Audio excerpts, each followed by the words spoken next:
TikTok, it's time to rock. This is the double banger weekend that you get Brad and I for 2 shows, 2 shots in a row. We're always happy to spend some time on the top tier here with the Rock Professor.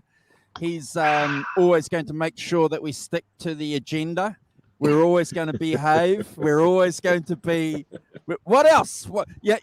Focused, determined, professional. All of that. That's almost all that bullshit. That's almost an oh, look at that. It's almost an impossible task for Simon to do that, Andrew. You know yeah. It's good to see you guys. It's good to spend time with the British Electric Blues show, the Sunday show, guys. Beebs TV is what we are. We're part of the Beebs TV, the British Electric Blues TV, the Sunday show. So it's always a pleasure to hang out with the Rock Professor and Brad from Melbourne. I don't know where the Rock Professor is. He's somewhere near Bristol, Birmingham, somewhere. Bristol, yeah. Bristol. Bristol. I'm from the West Country. Good to see you guys. We've got a special show today. It's always an honor for the show. Seriously, guys, it's always an honor for us when we get a guest co-host on, especially someone that's been watching and been part of our show for a little bit, contributing. So we look forward to that. We're going to drop him into the show very shortly is the word I'm looking for. But in the meantime, before I do that, I just want to do a special shout out. We've got a couple of shout outs we want to do. Brad's going to do one for our friend in Australia, but I want to do one to Teresa all the way from Brazil, because Teresa has been doing some wonderful stuff with our show cards. John's been doing all these great show cards for us, and Teresa has taken it upon herself to translate those show cards into Portuguese for us, for her Brazilian friends. So thank you, Teresa, for doing that. Rock and roll. And we're humbled by all that attention that you guys give us. Rock Professor. Well, so where do we start with today's talk? We should shout out Warren as well. Warren, thinking of you, mate. Hope you're well. Good. Come back soon. I have just check. I have an envelope to open. Ooh, shall we present you? Shall we present you? I don't know if I can do this without exposing where I live. Rip it in. Hold on. I'll do this all the way from. Let's see if I can see that. Look at that. All the way from. Yes, folks. Louisville, Kentucky. What can it be? Let's boxer? open it. Yeah, the Louisville lip. I know what you're talking about. Oh, look. Gotta be careful with this. There we go, look. That's what we've got. Yes, Quentin. Awesome. Oh, dear Lord. It's Quentin. Quentin. Oh, that's I've brilliant. got through. Thank you so much. That's so cool. Brilliant. And nice and not twisty either. Look at that. Yes, beautiful. So, Quentin, thanks ever so much for that. That's fantastic little present. I shall use them on my guitar breaks collared thing next week. We'll make sure we tag Quentin, and because he'll always take a snap of our show and present that on his own show. So, Quentin, we love you, brother. Thank you for that. Thank you for looking after the Rock Professor. We appreciate it, because someone's got to. And yes, I should say, this week I'm going on this guitar breaks thing with Josh Smith. Well, we've got a late addition to the professionals. Is a guitar player called Pete I think he's called Friesen. People named to me, but he's played with Alice Cooper, and amongst others, he apparently appeared in Wayne's World with Alice Cooper. He's one of the people who appeared in Wayne's World, Alice Cooper. He actually had a line in Wayne's World. So there we are. Rock news from me is I'm going to be having 4 days of his company as well, so that should be good. He's been Awesome. perhaps we can ask Jim. He's in a rock group called The Almighty. I don't know what they're like, brilliant. So, Brad, what have you been up to since I seen you last? Before we, yeah. What have you been doing, brother? Yesterday, so we saw each other yesterday, Andrew. Well, Yes, my life's not that busy, mate. It's busy doing stuff that gets to amounts to nothing, pretty much. So I've been to the gym. I trained. I went out with my lovely girl last night for the first time in God knows when. And I actually picked up my guitar today for the first time in about 2 weeks. So yeah, wow, cleaned, domesticated dude that I am. Haven't been down the creek, John. I just saw your message pop up there. Wow. And I've got to say, I've been indulging in obviously the Yardbirds record, which we're going to get into. Yeah. And just been listening to some of my favorites, being Gary Moore and a few things today, trying to get inspired, need that shot in the arm from those sort of dudes that always do it for me. Awesome, brother. I agree with you. I'm going to get our guest hosts into the chat, into the show. My Lord. Yeah. I better go and have just back up what Simon said as well, Warren. Our prayers and thoughts and everything are with you, mate. So, stay strong. Yes, brother. Yeah. We're thinking of you. We always dedicate our shows to you. Thank you for supporting the show, and thank you for being one of the guys that were always there, basically from the start with us. So we appreciate that. Before the Rock Professor gets in there and does a shout out to everybody in the chat, I just want to bring somebody in, and he can, and you guys in the chat can say hello to him. But he's been a long time viewer of the channel. I've spoken to him a little bit on social media. He's the real deal. He's going to fit right in here with the co-hosts and myself. He knows a little bit about the subject we're going to talk about. I'm going to get you guys to put your hands together for Jazz Thunder. Hello. It's morning, Jim. Thank you so much for those kind words. Gentle applause. We mean it, brother. We mean it. Thank you for joining us. So a few people will probably say g'day to you in the chat, but before we get into you telling us a little bit about your story, it might be a good time for the Rock Professor just to acknowledge everyone, if that's cool, and we'll kick the show off. Cool. So good morning to Derek Clacton, who's having a lurk. But so morning, Derek. Good to see you, mate. Hope you're good. John ZD351. Good morning, John. Hope you're good. Down under. Hey, and Ellen as well. Ellen Vorishon. Good morning, Ellen. Hugh Caldwell. Morning, Hugh. I've got Teresa, of course. Good morning, Teresa. Hope you're good as well. And Ard, of course. Mr. Gaunt, I've discovered something about Mr. Gaunt. Mr. Gaunt has music out. Did you know this? Mr. Gaunt is something of hiding his light under a bushel, I think. I have discovered that Mr. Gaunt has music on Reverbination. I didn't realise. A bit Tom Waits'ian, Captain Beefheart type thing, blues thing. Type in Arvin Gaunt into your Google thing, and you will discover something. Awesome.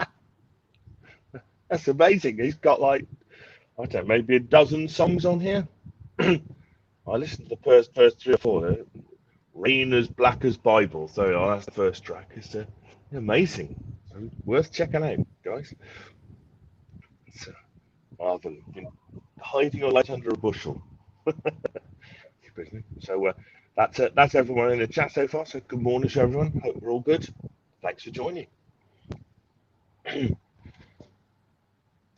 Awesome. No, I'll check that out, Arvin, because you are a foundation member of the channel, and Arvin's had many invitations to come on. So, Arvin, if you ever want to come on and join us and talk about your music, we'd be intrigued, and you're more than welcome. I just want to address one question that John asked in the chat about where the show card is. What's really interesting sometimes is when I go and do the show cards on YouTube, what's interesting is sometimes the depending on where I load the show card, the graphics won't load up. So it just defaults to the normal one. So that's the reason why there was no official show card, John. But our guest is here. He's going to tell us a little bit about his music, how he discovered the music that we love talking about. He's got a few things there to show us. So please, brother, tell us how you got into this great music that we love. Yeah, okay, thank you. Well, I suppose I started off, like a lot of people, it was probably my entry point to the music was the Beatles. You know, I was about 10 in 1970, and I remember Get Back being top of the charts, and sort of followed the Beatles' solo careers, and then kind of moved on, got into Bowie, and I probably would say, and discovered kind of Eric Clapton on a journey back from Norfolk when I was a schoolboy with one of my friends, and an older guy was driving, and he had a bunch of tapes in the car. And Derek and the Dominoes' Layla was on this compilation track, and that blew me away, really. I just couldn't believe it.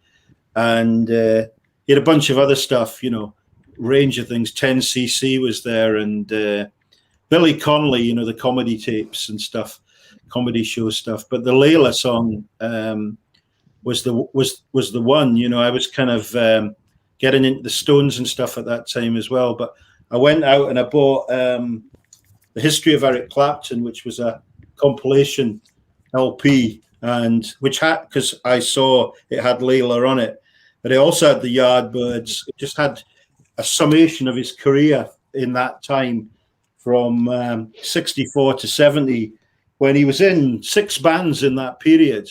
You know, it's quite extraordinary, really, when you think of the changes that Clapton went through, and that's 6 if you don't count Eric Clapton and the Powerhouse, which recorded a few tracks, and also the Dirty Mac, you know, when the rock and roll circus thing. So, you know, it's just, I think it's just quite incredible the amount of music that was delivered in that period. And so I suppose, you know, along with some of the others like the Stones and Free, you know, that Clapton entry point took me into liking a lot of blues music, lots of stuff, you know, that you've covered. And yeah, it's been a bit of a journey. I guess David Bowie maybe took me into the blues a little. There's a connection between Bowie and the Yardbirds, because he used to sit in he used to go and see them.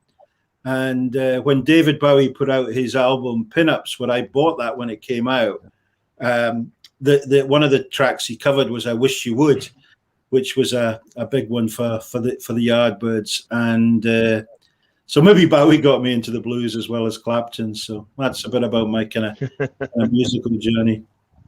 Nice. So, Awesome. So Jim, what was the first gig you ever went to?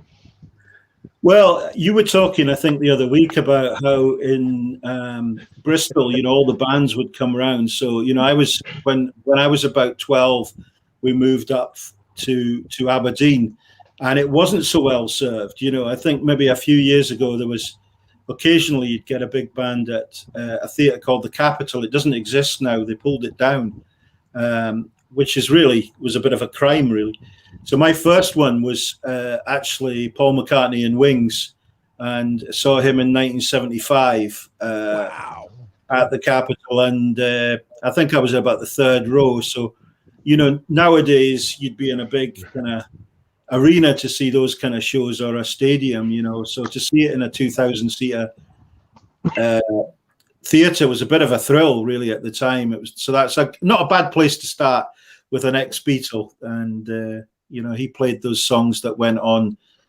They were on that Wings live album that came out the following year, I think. So it was a great show. Just just real quality musicians, and Jimmy McCulloch was on guitar. He's a great guitar player. Very sad story. I thought he had a lot of power, Denny Lane and stuff. So that was my first one, yeah. And then on. What was that band? I can't remember it, but he played in that band before he joined Wings, and the woman lead singer, Stone the Crows. Stone the Crows. Stone the Crows. Oh my Lord! You want to go and check him out? He's playing a glorious Firebird. It's just fantastic. Oh. Yeah.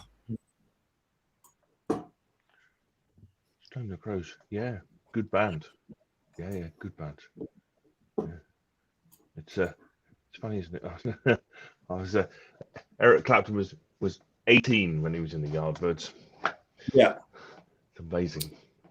Yeah, I mean, the first time I saw him was in 1978, and it was in Glasgow at the Apollo. Also gone. Scotland has a good history of destroying its venues. So he was playing, and we didn't have social media in those days. So I remember arriving, and I was in the queue to get in, and I heard people talking and say, "Oh, the support tonight's Muddy Waters," and I was totally blown away by that. So that was a thrill for me, just hearing him play, and he went down storm. He was. How support acts people can be a bit indifferent to. That crowd, they were not indifferent to Muddy Waters. I don't think anyone could be. It was just an amazing experience, and just real power in that, real power, and just good guitar player as well. Bob Margolin. You might have heard of him. Steady rolling, Bob Margolin. So good stuff.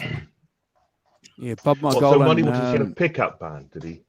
Jimmy had like I think he was touring with these guys for a while, and and I think it was I think I'm just trying to remember. I think he probably would have recorded some of those ones with Johnny Winter, so it was about that time. So hard game, yeah.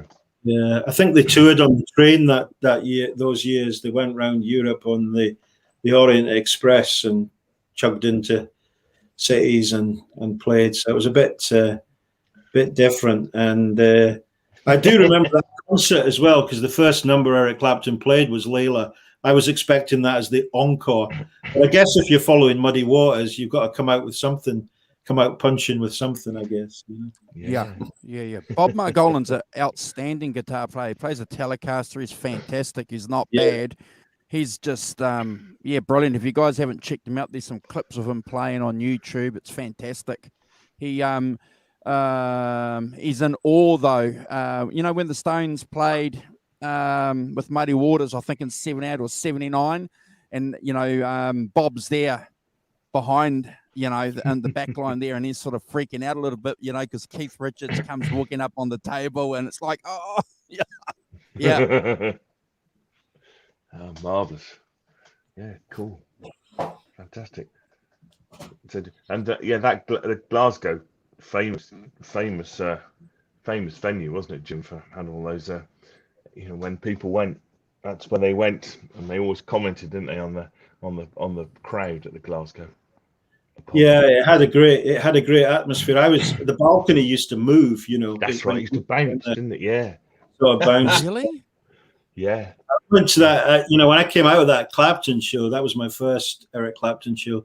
I've been to many more since then. I walked down the stairs because we were in the balcony, and at the bottom of the stairs, Billy Connolly was standing there just beside me. So I shook his hand, and he was telling everyone, "I'm a fan," and he was there. He was holding court in the foyer, of the Glasgow Apollo. You wouldn't get that nowadays, I don't think, but.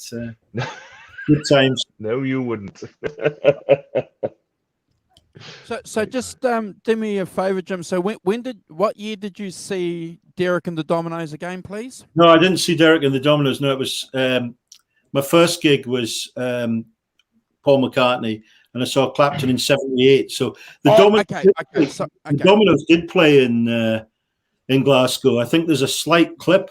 There's a little clip on YouTube about a minute long of, and you can hear some quite good guitar playing on that night. And I think there's a curiosity as whether there's more of that recording out there somewhere. Somebody's got it, and whether it'll ever, may never, but it would be a real treasure if it was found. It's a bit like, I think the Fillmore gigs were supposed to be filmed, weren't they? Billy Graham used to, what was his name? The big famous promoter there? Yeah, Bill Graham. Yeah, Bill Graham. Yeah, he used to film the shows, so the Dominoes probably were filmed, but maybe just lost or in some vault somewhere. But that would be exciting, I think.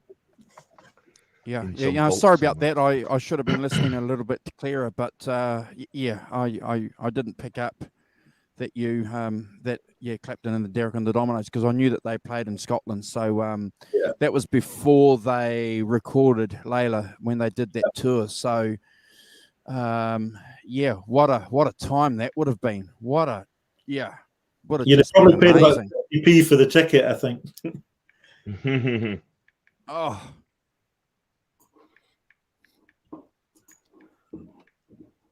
Just what a time for music it would have been, but to be able to experience that. I'm sitting back listening, and I'm in awe, because obviously, I would have loved to have seen the Yardbirds. Would have loved to have seen Eric Clapton back in the heyday. I mean, I saw Eric Clapton, the early 2000s, and that was an amazing experience. But it was an amazing time for music. I still listen to music from that era pretty much daily. So, yeah. Yeah. I've just been. I just say good morning to Caleb, Nerd Caleb. Good morning, Caleb, and Johnny Bean as well. And apparently, Hugh Cornwell's seen many famous bands at the Apollo, Jim. So you and him might have been in the same audience. Yeah. It'd be funny. Yeah. Great to go. Yeah. And Derek Clapton said he saw Eric Clapton the next night. I don't know quite how he knows that, but after you, so that's weird. Really? I think he played in Newcastle, maybe Newcastle the night after. I don't know.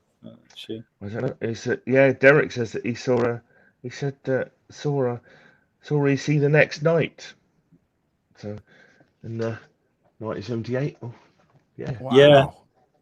There's one memory of that gig that's worth saying, and you can if you there's kind of bootleg of the Glasgow show, and it's also some of the tracks are on Crossroads Live in the 70s, and there's a version of Kind-Hearted Woman Blues, which he wasn't playing in the tour, but if you listen to the tapes, from almost the get-go of the concert, there was a guy shouting out for Robert Johnson songs, and just yelling out Robert Johnson all the time. There's a bit of banter with the crowd, and eventually, just Clapton says, "Right, we're going to do a blues shuffle in A" to his band, Yes. And they launch into Kind-Hearted Woman Blues, and it's captured there on that CD set. And it's just extraordinary that that he would just respond to that and just, right, we'll do a Robert Johnson song, and impromptu. Didn't sound like they'd rehearsed it, but great to hear.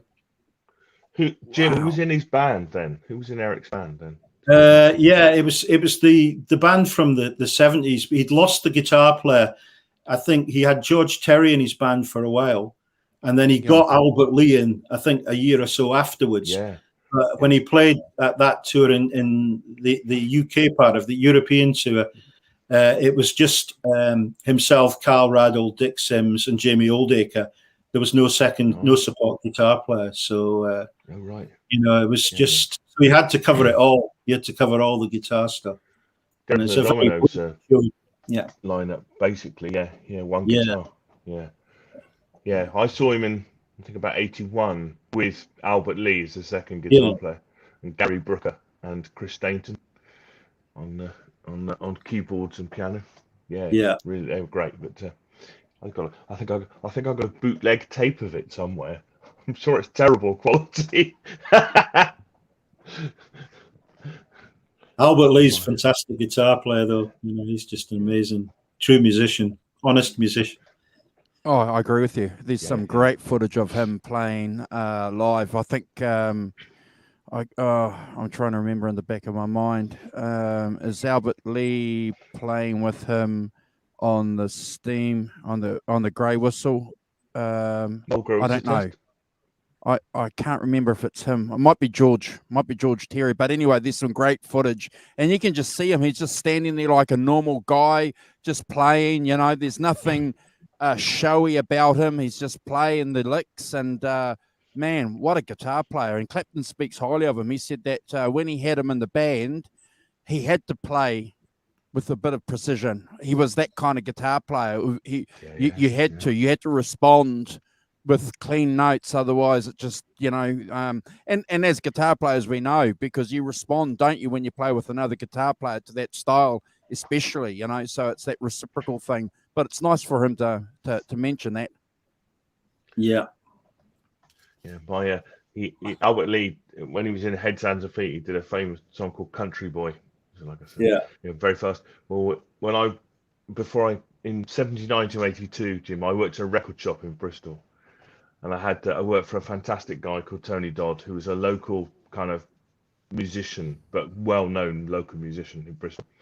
And he used to, he had a little three-piece band that would play rock and roll stuff, 50s and early 60s stuff.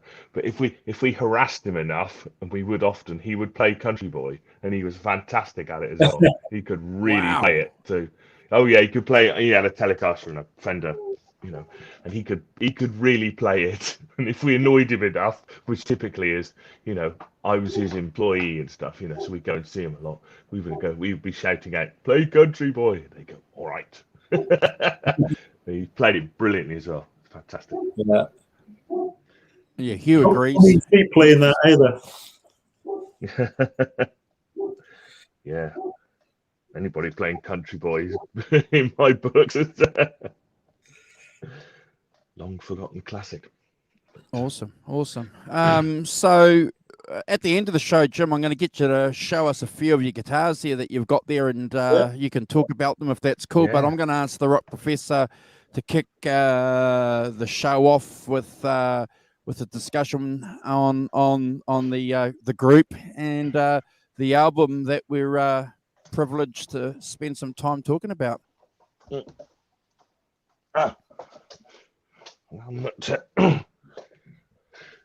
yes, the Yardbirds, 5 live Yardbirds. I particularly was interested because my connection to this is that in the late 70s in the UK, clearly we had punk was going on, and my local Bristol punk band were called the Cortinas, and the guitar player in it was a guy called Nick Shepherd, and he played in the last incarnation of the Clash.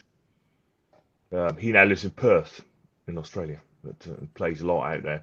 But so he basically, and I can remember being the drummer was called Dan Swan, and he lived at 23 along the road from where I lived, and they used to, like an early incarnation, used to play in the basement, and this was one of the albums that they really liked. This was like one of the albums that really, was one of their staples, and they took influence from.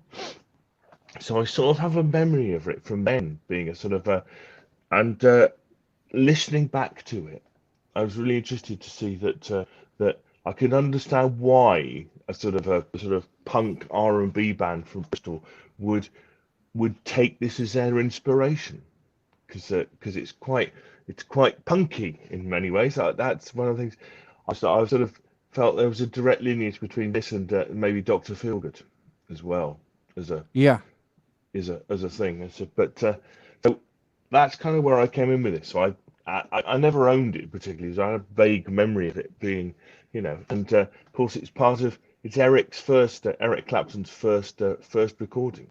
So I should have thought we ought to, for history's sake, we ought to do it. So I fully concur with you. I think it's a great album. It's I look forward to digging deep with you guys, because I came to this album, Rock Professor, late in life too. So yeah, it was a bit of a shock for me to hear some of these numbers. So but anyway, sorry for interrupting. No, it's fine. No. I just wondered Jim, where did you hear this? Have you heard this? I mean, has this been a part of your life for a long time, or? Well, yeah, in some ways. I mean, I got an introduction to the Yardbirds from that compilation, The History of Eric Clapton. And do you know, I'll be honest with you, I probably appreciate it more now, just for what you're saying, the visceral energy, than I did when I first encountered it, to be quite straight. Because when I first encountered it, I'd gone through the lens of hearing Derek and the Dominoes and Cream and John Mayall's Blues Breakers, right? So that was my lens, and the Stones, and their best albums, Sticky Fingers and Exile. So when I first heard the Yardbirds, I was kind of unimpressed with the it's just because the music had kind of moved on.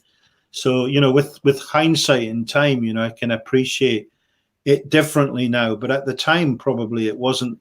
For me, I think there was a recording he did before that, but it didn't come out until after, which was with Sonny Boy Williamson, and when the Yardbirds kind of supported him, and I thought there was some good stuff on that. I think that album might have been slightly better recorded, but no way near the same energy, So, my kind of take on the Yardbirds was I was a bit lukewarm at first. I liked some of the singles, the studio recordings, and I've grown to like the live album, through the lens of age, really, and time. Yeah. Brad, have you come across this album before? Did you know it at all? I did. I haven't listened to it for a very long time, I'm being honest. It's not my go-to album for the Yardbirds either. And I thought it was when you announced it. I was like, oh, yes, that's that album I love. But I haven't really given this one enough time, which I obviously I've been listening to it all week. And it's a great album. But I had to reconnect with it because I've really only heard it a few times in probably the last 20 years that I've been listening to sort of the Yardbirds, Clapton era sort of thing. I've got a lot of live bootleg stuff with the Yardbirds, and there's a lot of that Clapton stuff there, but it might actually be, it sounds similar, but the sound quality is better on this recording than what I've got. So obviously that era as well, the sound quality, you've got to put the sound quality aside to actually appreciate it. I don't think it's recorded the best way. It's what they add there, isn't it? But you've got to put it into perspective, and that's how I've ranked it as well from the time era that it was recorded and performed. So and it is, like you guys were alluding to, it's an important piece in history. It's Clapton's first recording, so we really needed to address this one, because obviously we address a lot of Clapton stuff on this show, and we haven't touched on it. So what I'm getting at is it was good to reconnect with it. So great choice, Simon. So I know because in that and this, of course. This is the other one. I know very little about the Yardbirds. I'm going to openly admit that, because Yardbirds only went back to after, obviously the Zeppelin, connection, and then going backwards, to the Jeff Beck and Eric Clapton eras as well. Yeah, absolutely. Yeah. Yeah, I'm doing a sort of chronology thing. Chronology for first in order. I mean, we should say a few words, I think, about the Yardbirds. The Yardbirds, formed in 1963 and had the three of the greatest British rock musicians pass through their ranks. Clapton, replaced by Jeff Beck, replaced by Jimmy Page. Or they played together for a bit, but and I think for that they are incredibly noteworthy as a band, as one of the early, and also one of the early practitioners, along with the Rolling Stones, of that kind of what I would call British R&B, that British take on American blues and R&B. I think one of the interesting things to say is that this album is very much in that tradition. I think of that, that. Similar way of kind of filtering it in. I don't know whether it's a British thing, but kind of filtering it that turns it into a sort of there's no real distinction, say, for instance, between the blues and rock and roll. So they'll do a Chuck Berry song, and then I'll do a Elias McDaniel song, Bo Diddley song, without any distinction. And I think later, hey Sonia, how you doing? I think later there starts to be more of a split between blues and rock and roll and things. But I think then, the Stones did it, did some Chuck Berry stuff, and then other blue, what you call straightforward blues things. And I think that meshing of the two things, where they were all in the same boat, I think is a kind of English early '60s R&B band type thing that it did. Maybe not, but so the Yardbirds. This was recorded in October '63 at the Crawdaddy Club, and basically they'd signed a management contract with Giorgio Gomulski, who'd missed out on the Rolling Stones. They'd left him for was it Andrew Loog Oldham, I think, as a thing. So he was keen to get them, so he decided to release a live album. And of course, by this time, clearly the Yardbirds had they're a popular live act, and with Eric Clapton, an 18-year-old Eric Clapton.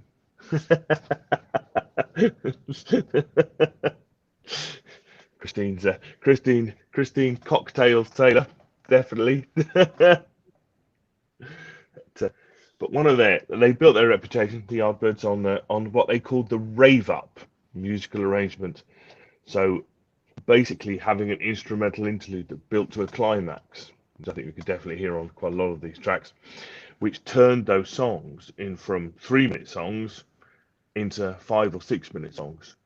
And Clapton credits to Paul Samuel Smith with this idea of stretching them out, and during which time the audience would go crazy.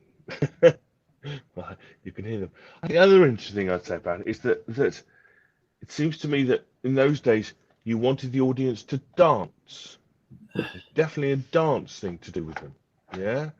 It wasn't sit down and watch. This was them playing to get people to dance in clubs, rather than later on you get to theatres and you get to where it's much more sitting down and watching. This wasn't sitting down and watching. This was active audience participation of it's trying to bring them in. So it's interesting. So it's this is where Eric got his name Slow Hand from. Because when he broke a string, he would take his time, put a new one on, and the audience would slow hand clap. And he's actually introduced as Eric Slow Hand Clapton, isn't he, on the record? So even in '63, he had the moniker Slow Hand, which is cool. So the styles, all the music songs that appear were written by American blues and R&B blues artists, and as I've said, that distinction between R&B, rock and roll, Chuck Berry, and morning Jay, how you doing? Thanks for dropping by. So they doing that Chuck Berry thing, and then doing Isley Brothers, Bo Diddley, all sorts of things, is kind of the way that those bands did them in those days, mixed it all up, but very much looking for the dance thing that they were after, and so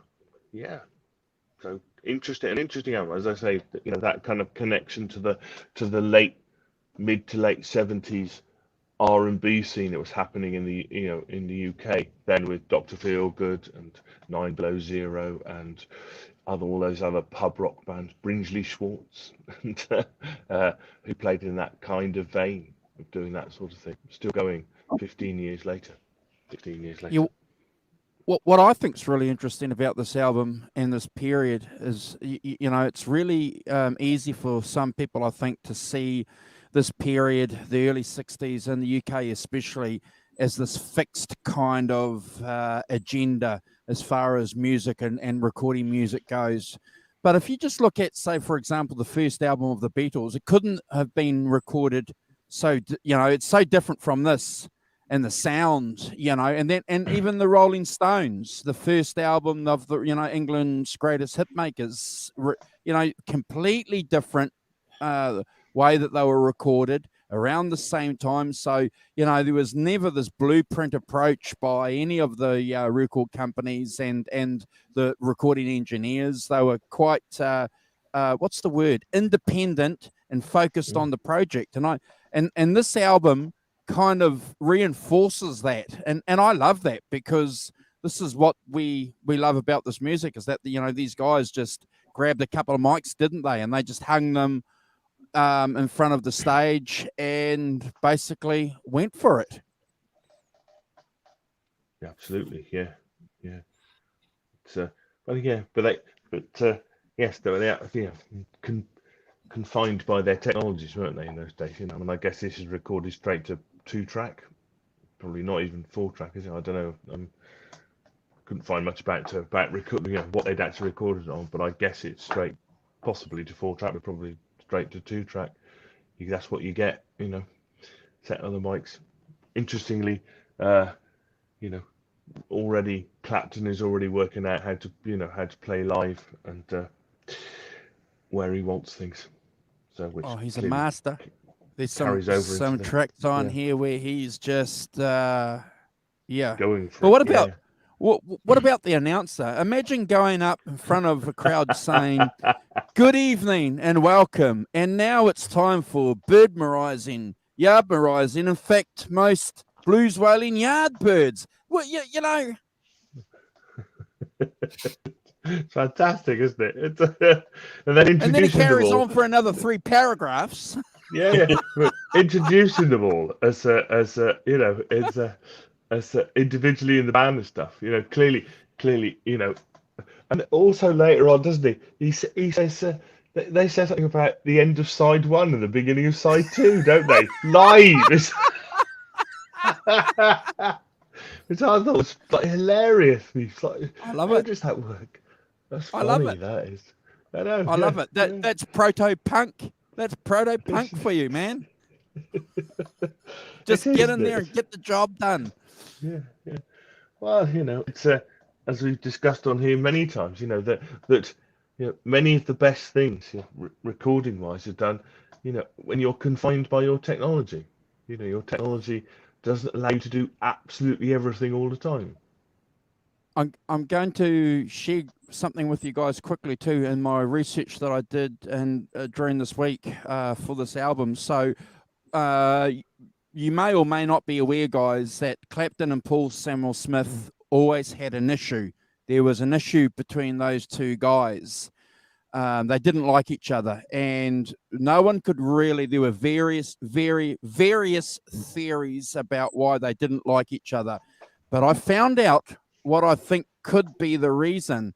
Apparently, Paul Samuel Smith accidentally wiped 2 or 3 tracks on this night when this album was recorded, and according to the research I've done, 2 of those tracks that were wiped, Clapton had pulled some magic out. So if you're a guitar player and you know that you did something great, Brad, I accidentally, sorry, bro, forgot to record that. You can understand why a guitar player might be a little bit, but just a little bit of information that I come across, guys, that I'd love to share with you that I hadn't come across. Oh, right, yeah. See, I've got another story, which is that the story goes that he only switched to bass when a young Clapton told him at the end of a gig that he should never play lead guitar again. Yeah. It's a bit more contentious, but yeah. And for years, that certainly sounds like Clapton. Clapton was always keen to let his opinion come forth, much Really? to the concern of his. Much to the concern of his bandmates. Well, yes, yeah. The trouble is, you do have to say, though, that sounds like a Clapton thing to do, doesn't it? Quite sort of you know, quite lightly. Oh, well, he was focused. especially then. Yeah, focused, he was a and, focused musician. He was a Yeah. blues purist. He talks about it very clearly, doesn't he? That that it was almost monk-like for him. That's all he was doing, was just playing blues guitar right up until he joined John Mayall. So yeah, absolutely. do you want to get into the tracks, guys? I was going to say, shall we do the tracks? Let's start with track one, side one. As Hey, Andrew Charlie. said, morning, Charlie S. From New Jersey. Oh no, from Jersey. What am I talking about? Nice. So track, yes. No, that's another musician. Sorry. Well, Charlie. Sorry, Simon. Yes. John saying, wasn't it because he stole his wife? No, that's George Harrison. No. He didn't steal Paul Samwell Smith's wife. Not that we know of. Yeah. No. It's this one. Sorry, brother. Later. Sorry. For later. No, it's fine. Yes, John. Only 50 minutes in. Look at this. Going for the tracks. So after the brilliant intro, brilliantly early 60s British intro, on guitar, Eric Slowhand Clapton. Truly wonderful. It's you can tell where it comes from just from that, can't you? It's not a 70s thing by a distance. So, we have first track is Too Much Monkey Business by Chuck Berry, very much a rock and roll song, and they you'll notice that Eric sort of fluffs the Chuck Berry intro a bit, but that doesn't stop them. It's taken at tremendous speed, isn't it? It's a tremendously fast rock and roll thing. But my guess is that as an opening track, it's fantastic. Two frantic solos, and that big Paul Samwell's just got an amazing bass sound even on this, amazing fat bass sound on it. It's and it's as I said earlier, my thing is that it's a thing about getting people to dance. So I guess people.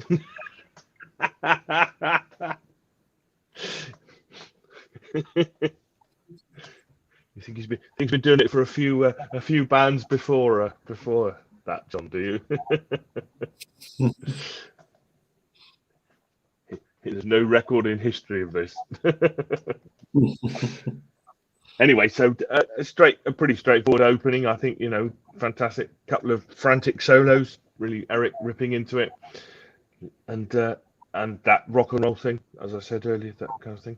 And I guess that people would have been up and dancing and grooving certainly, and very much got that sort of punky edge to it that makes it a really explosive opener to the set.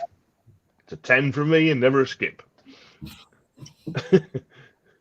So Jim, what say you? Yeah, I think that's a really good summation. That's Chuck Berry stuff was the connector between a lot of bands. The Beatles, playing Chuck Berry, Roll Over Beethoven, George singing that, and obviously the Stones were covering. So this was probably what the audience were expecting and wanting to hear. And you're right. I think there was a rush of energy, visceral, powerful, great guitar playing. Yeah, I mean, it's just hard to kind of comprehend at 18 that Eric Clapton was playing like that, because I can't think of anyone else that was playing really like that to be able to build kind of solos with intensity and just have that kind of sheer kind of momentum to the playing. So, I think it works well. I think the vocals are good in it as well. I know what you said about the recording, but I think the vocals come over well on this one. So yeah, I'd be happy sitting with a 10 on that too. Yeah, I agree with you guys. I think Hamish Grimes' intro is as the rock professor said, it's a standout intro. It's up there with the Get Your Yah-Yahs out, ladies and gentlemen, the Rolling Stones. It's just something that you become familiar with. I love it. Jim, you've hit the nail on the head. We've got to remember that a lot of the blues people that were listening to these bands, they were educated. They knew what they were listening to, so they were expecting something that that they were familiar with. And this is a great crowd opener. What's really interesting, if you listen to Clapton's guitar solo, he's revealing everything. He's playing everywhere on that guitar. He's playing everywhere on that fretboard. He's exposing himself as a guitar player right from the get-go. And I also want to agree with you too, Jim. What's really, really nice about this album, right from the word go, is Keith's vocals. I love his vocal tone. You go and compare that to Mick Jagger. So Mick Jagger's, got, a completely different voice, same kind of music, similar kind of music going on, but I like that mature voice that he brought to the band, and it's a standout track. It's up there with one of the best Clapton openers. Again, 18 years old, just blows me away. I'm going to give it a 10 out of 10 too, and it's never a skip. Brad? Yeah, well, for me, Too Much Monkey Business. I mean, it's a great opening bluesy tune, isn't it? It's a fun song. It's got some great rhythm section work. I put down some great lead playing from Clapton. Listening to it on the second and third way through, I picked up Long Tall Sally vibes from the Beatles, their version of it. Whether they just listened to it or it was something that was on in the radio and it was an influence, but some explosive guitar playing. The second guitar solo for me is my favorite on the song. Not going to touch too much on what you guys have already done. I'm going to give it a 10 out of 10 as well. It's remarkable for an 18-year-old to be playing that way, and for the era, for the time frame that this was recorded, it's very exciting. So 10 out of 10 for me, never a skip. Comes through that, doesn't it? The that excitement thing. Yeah, definitely. You can imagine in a club. So be quite something, wouldn't it? As a whipping up a storm, and that intensity that Clapton plays with is amazing, isn't it? Somebody, pre John Mayall and stuff, and it's still there, isn't it? Even aged 18, it's still there. That kind of intensity of playing, and that kind of clearly he's been studying his way around all the blues things, because it's it's great playing and very intense and stuff, and amazing how how he even at a young age he was at that stage in his playing, and that being able to do it so well. So anyway, second track is I Got Love If You Want It by James Moore, aka Slim Harpo. So I think the thing that stuck out to me was the band, they lock in around McCarthy's drumming, and he's a great drummer, Jim. Bloody hell, So that strange that strange rhythm that I don't know. I listened to the Slim Harpo composition. It has got that the kind of strange rhythm to it that, but McCarthy seems to pick it up brilliantly, and again another sort of a zippy song. Really zips along. Plenty of energy, plenty of and a great singer from Keith Ruff. 9 out of 10 for me, and never a skip. A really good second song. Keeping the energy levels up, keeping it going forward. Awesome, Jim. Yeah, pretty much going to agree with that. I think I think Stones did this number as well. So I think there's kind of quite a lot of kind of similarity between sort of the sets that they would have, and it was probably looking at what's being successful elsewhere and what can we do. And it was good to see the Yardbirds at that time were really focused in on kind of blues, and I think that's why Eric was happy, because obviously his reason for leaving was when they started to go down a different road. And I think you can feel that they've got their heart in it there. So I'd give that 9 out of 10. Again, I think the singing's good, and it's just a good group performance, really solid, and just building on the momentum of the first track. So it's like get the audience there and keep them there, keep them rocking. So yeah, it would work really well. Yeah. So 9 out of 10 from me. Awesome. It's an interesting track. I'm going to give it an 8 out of 10. It's there's no guitar solo, but I'm glad the rock professor mentioned, it's a showcase for, other members of the band, and we have to remember that too, because I don't want to use this word that they were a show band, but you got to remember that. A lot of these young bands were trying to build their presence, and they needed to, didn't they? Because they were up against the Rolling Stones, who were clearly guns. But the Yardbirds were doing their own thing, and I dig the song. I think it's fantastic. It's the lull before the storm for me. So, but I'll never skip it. Brad. Oh, look, it's it's lacking that guitar solo, which is something that reflects in my score. But you got to love it. You got to love it if you want it. It's a great shuffle, cool swagger. The vocals are cool. Like they got a bit of swagger to them. Harmonica is really cool. Look, it's short to the point. Would have really loved a guitar solo in it just to really finish it off. But I'm going to give it an 8 out of 10, and it's never a skip. No, that's right. I mean, it's clearly put there to kind of continue the momentum of the first song, isn't it? Yeah. And keep it rolling in that kind of direction. So anyway, the third track is the first of the big numbers, I think. So we got Smokestack Lightning by Howling Wolf and stuff, and. You'll notice at the mention of the title, the crowd, erupts into applause and cheers. So they clearly heard it a lot in the. So it's and so then the bass brings the song in rather than the distinctive guitar riff, which doesn't pop up until the chorus. Interestingly, so they start off changing the arrangement around a bit.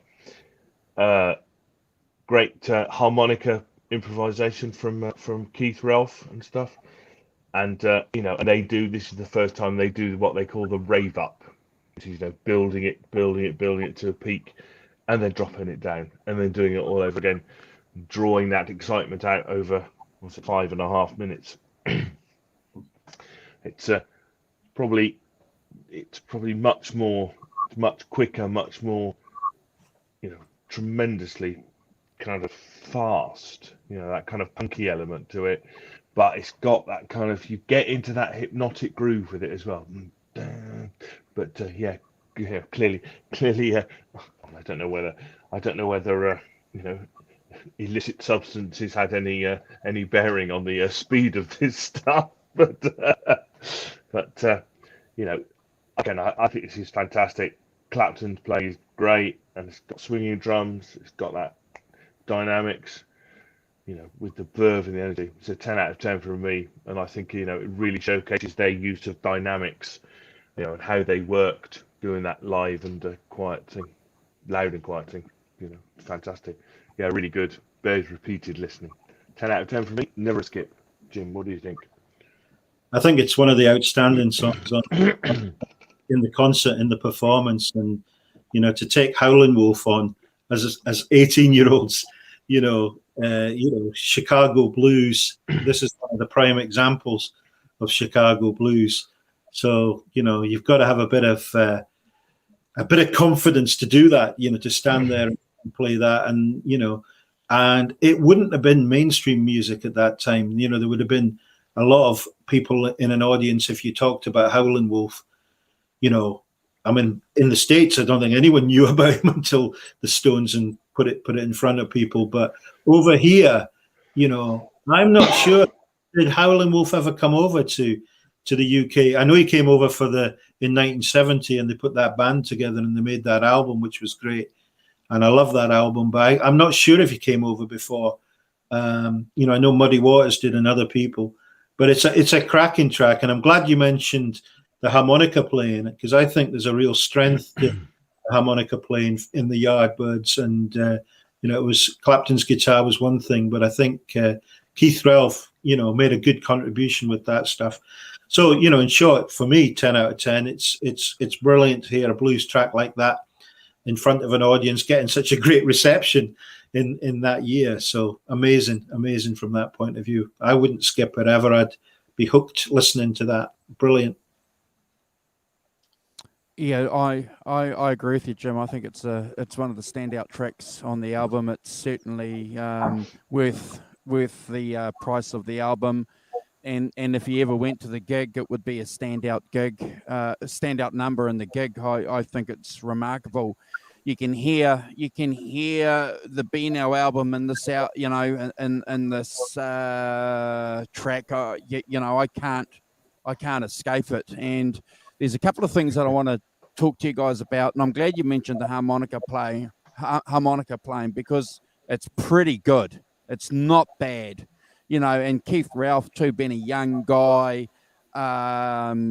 just the confidence he must have had to be up front, to be the lead singer, but also to pull off playing the harmonica, which in itself around that time, you know, you had to be pretty good because you had some good harmonica players, you know. So, you know, a band was being measured not just by its guitar, you know, hero at the time, but certainly by the abilities of its lead singer.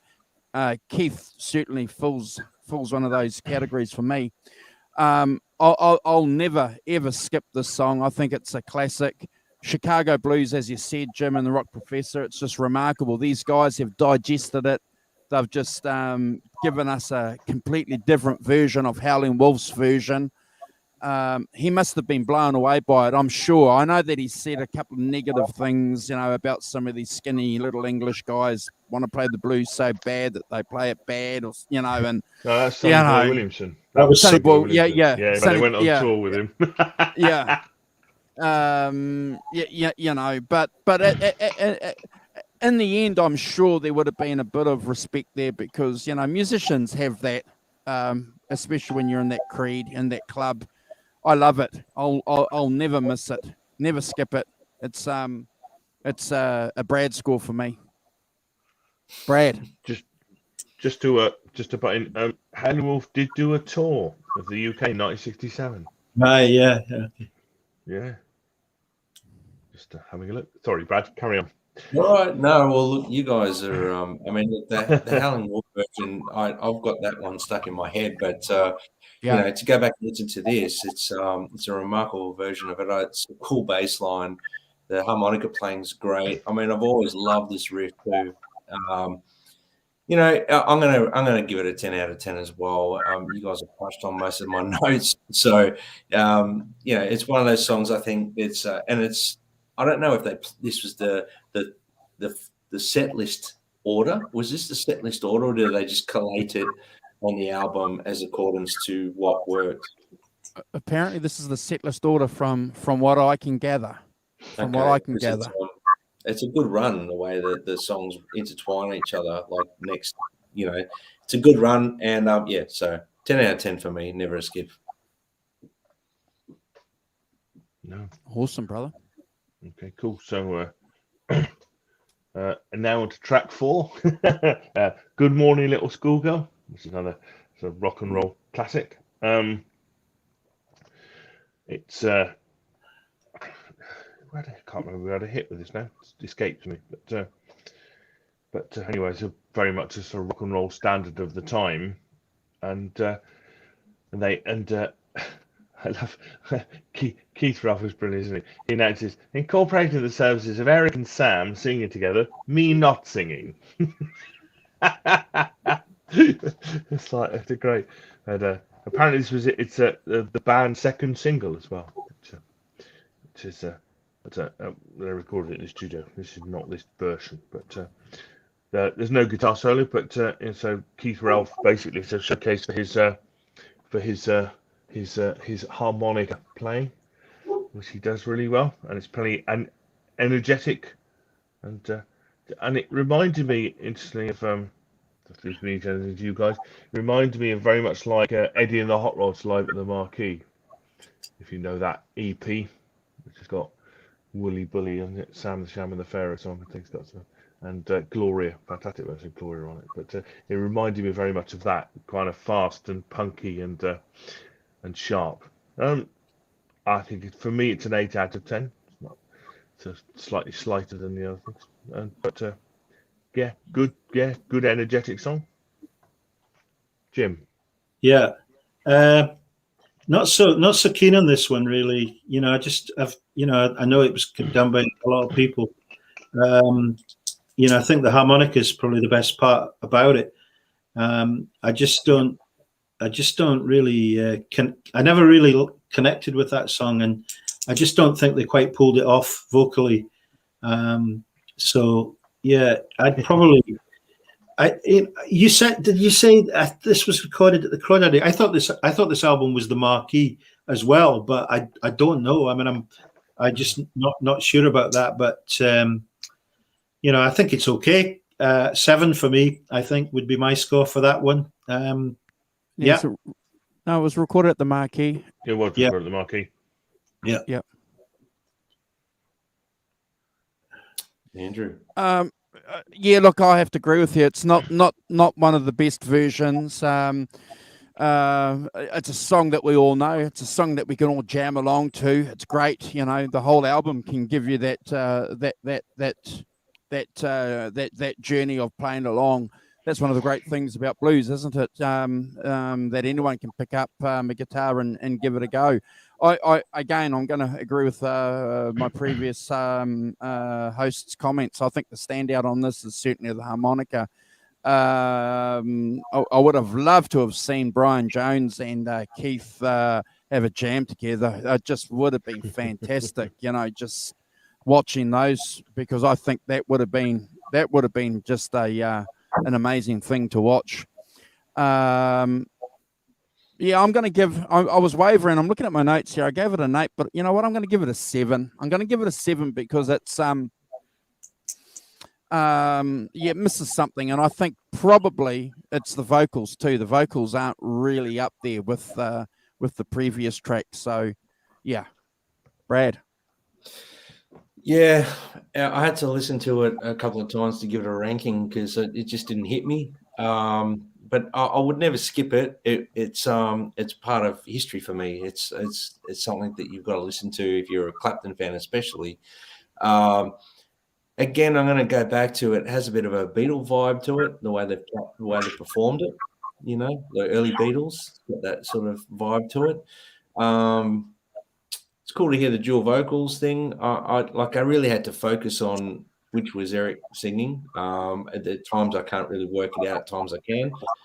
And it's a fun version of the song. Lots of energy, but it's a bit hit and miss for me. I gave it a 7 out of 10 myself. Never a skip. Never a skip. No. Okay, so the last track on side 1 is "Respectable" by the Isley Brothers, and again, it's clearly they're playing sort of fan favourites, and I don't know how they got the audience, got them whipped up into a frenzy, but massive cheers, greet the announcement of the Isley Brother covers, and off they go. And again, it's the sort of second big track on this side. I think that it reminded me of Shout. It's got the same sort of same chord structure as Shout, and conscious that sort of Lulu was doing that big, her big version of Shout around the same time. And you kind of go, oh yeah, that's what it is. The ender to side 1 ender. Yeah. Is that that kind of A down to F sharp 1 or whatever it is that yes, I think it's A down. Yes, and that thing that that clearly we've talked about the taking it down to bring it back up, and and therefore it's an amazing kind of morphing it into a ska thing in fact 3.5 minutes in, which is and singing, had the Humpty Dumpty lyrics, kind of, which is quite a ska thing to do. I don't know where that came from. It's quite early for ska in this country, 63. But you could tell that's why they did it, as a and remains a sort of a again it's that prescience with with maybe the specials and things like that, and locking into it. What are you laughing at, Mr. Walton? Oh, look, the great Vanzini. How you doing, great Vanzini? So, yeah, so it's 5.5 minutes of dance crazy stuff. I've given it a 9 out of 10 in Nevaaskip, and I can absolutely see you whipping the crowd up into a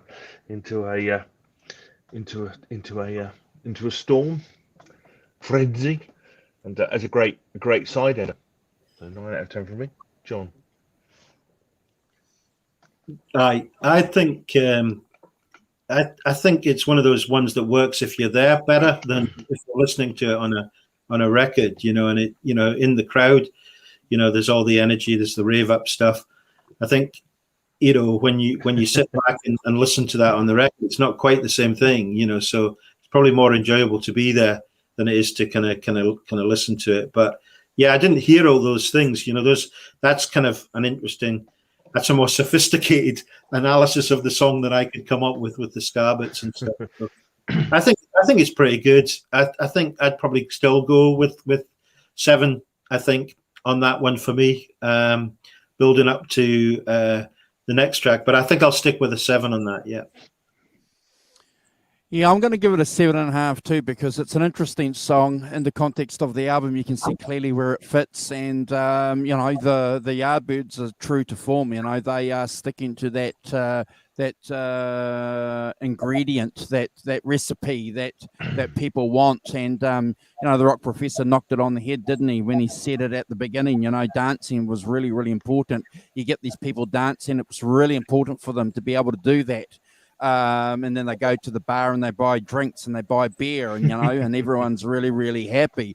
But the crescendo, the rise and the fall, and the rise and fall that the rock professor mentioned too, that's blues. That's blues. That's what these black guys are doing in the honky tonks and the gin joints, and the deep south of America.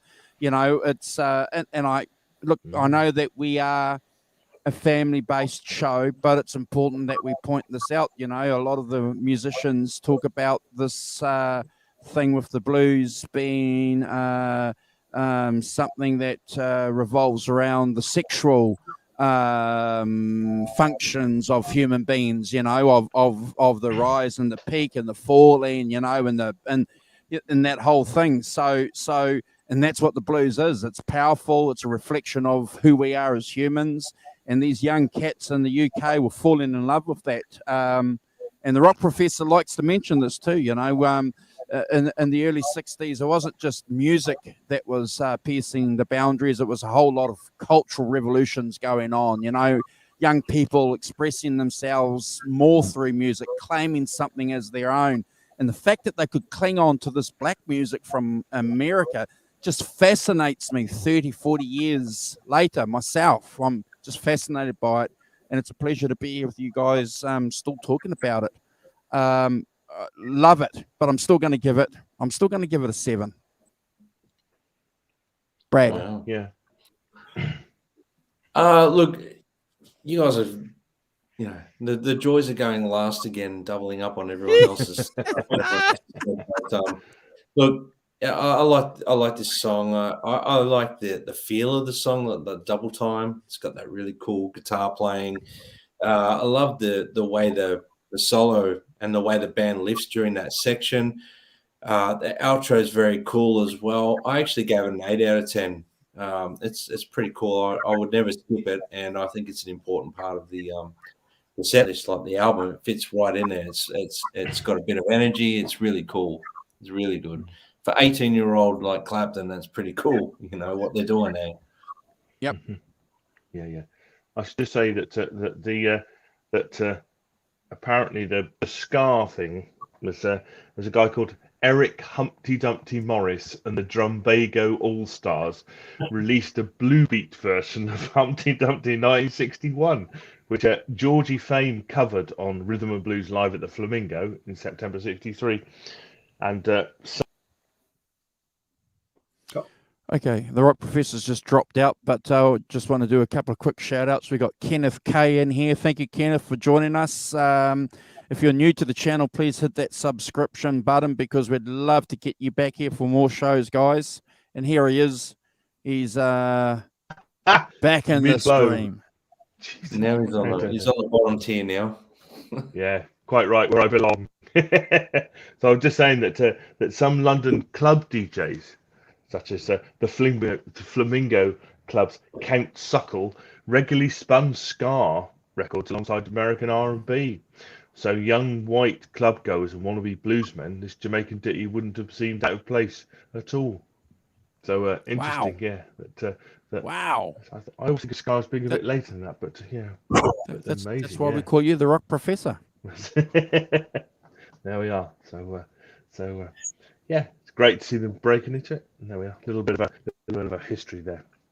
So yes, and after a smooth landing on side 2, the we get to 5 Long Years by Eddie Boyd, which is I love the fact that the announcer Hamish announcing side 2.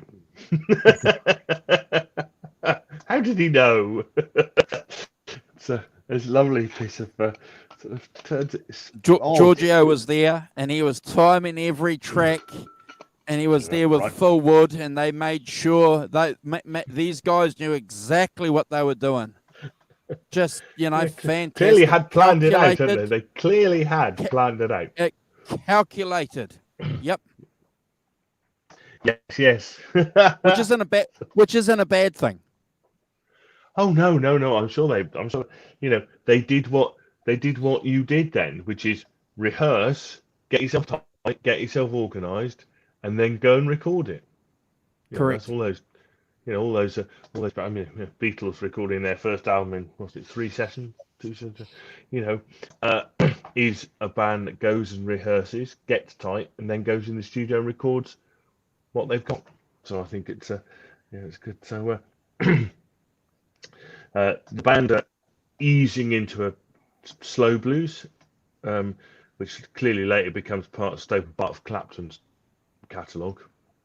So playing it ever since he was 18 years old, which is amazing. I think Keith Ralph attacks the vocals with some energy, doesn't he? And the band have a slightly kind of looser feel to them. And Eric throws in his lead lines when he feels like it over Chris Dreher's chords and riffs. And I think there's some smoke and lead lines in the solo from Clapton. I think this is the second time he's sort of really come out of the shadow. Great harp playing from Keith Ralph, and and McCarthy drumming along. So I think 8 out of 10 from me. Never a skip, and you can see where Clapton wants to be with this song, I think. Awesome. Yeah, I think highlight for me. I absolutely love this song, and this is a great performance. I think Eddie Boyd played the keyboards, and to take his songs into this music. I heard this live. I went to see Eric Clapton's Blues Night in 1990 at the Royal Albert Hall, and he had Buddy Guy and Robert Gray playing with him tonight, and Johnny Johnson, who was in Chuck Berry's band, was on keyboards, and Buddy Guy did a version of 5 Long Years that night, and it was, in fact, he was amazing that night. And he later I think he then made an album and put it on, and then Clapton did this on his From the Cradle Blues album. So it clearly started to get back in there. And when Clapton was interviewed in the, when From the Cradle was coming out, he said, "Oh yeah, somebody mentioned, you did a version." And yeah, we did a version with the Yardbirds. So I think it's great the way that these songs come back. It's seen some incredible performances of that over the years, and I think the guitar playing is just amazing for an 18-year-old to take that sort of stuff on. I don't think anyone was doing that. I remember seeing Ben Palmer talking about Eric Clapton, and he said, if he takes a chorus, the next one will be more intense, and then more intense. It just keeps building. And, I think if you leave him long enough, it never, it's never like he never seems to run out of ideas. And so it's a 10 out of 10 for me. I would never a skip, to use your phrase. Yeah, look, I agree with you, Jim, and the Rock Professor. I think it's one of the standout tracks. So I heard this. It would have been in the late 1980s. This album, and always loved this track. Loved it.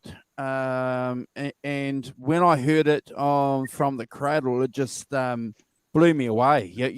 From the Cradle version is just probably one of the definitive versions of this song.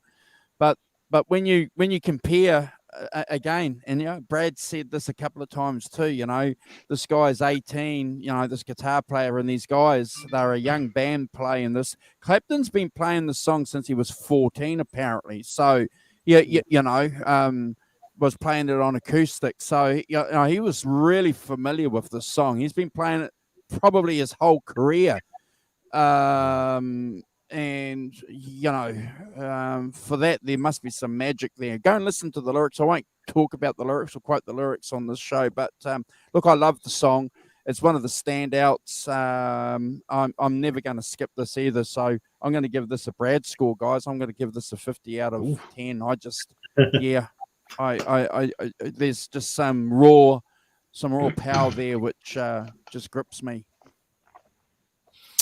Oh, look, 5 long years. It's a staple for me in Clapton's history. I think it's one of those songs that he's obviously done since the age of 18 and onwards. From the Cradle version is probably my all-time favorite version of the song ever. It's remarkable. But this song, I mean, I love it. It's got a cool bluesy feel, obviously. We hear Clapton playing some really tasty bluesy licks throughout. I mean, you talk about an 18-year-old cat. He's playing like a 30, 40-year-old bluesman. So it's like he's a seasoned professional. The band, they're cooking. The harmonica solo is really cool. It's nice to hear Eric play a solo in this as well. Some really, really tasty licks. It's one of those songs for Clapton that I think he really enjoyed playing, and every time he reintroduced it, I think he put a new spin on it, like he did with Crossroads and things like that. He always seems to alter them around, but he still loves the song. He wants to change it a little bit to be more relevant to him at the time. But I love this version, and definitely like a 20 out of 10 or 100 out of 10 or whatever. That's never a skip for me. Cool, good.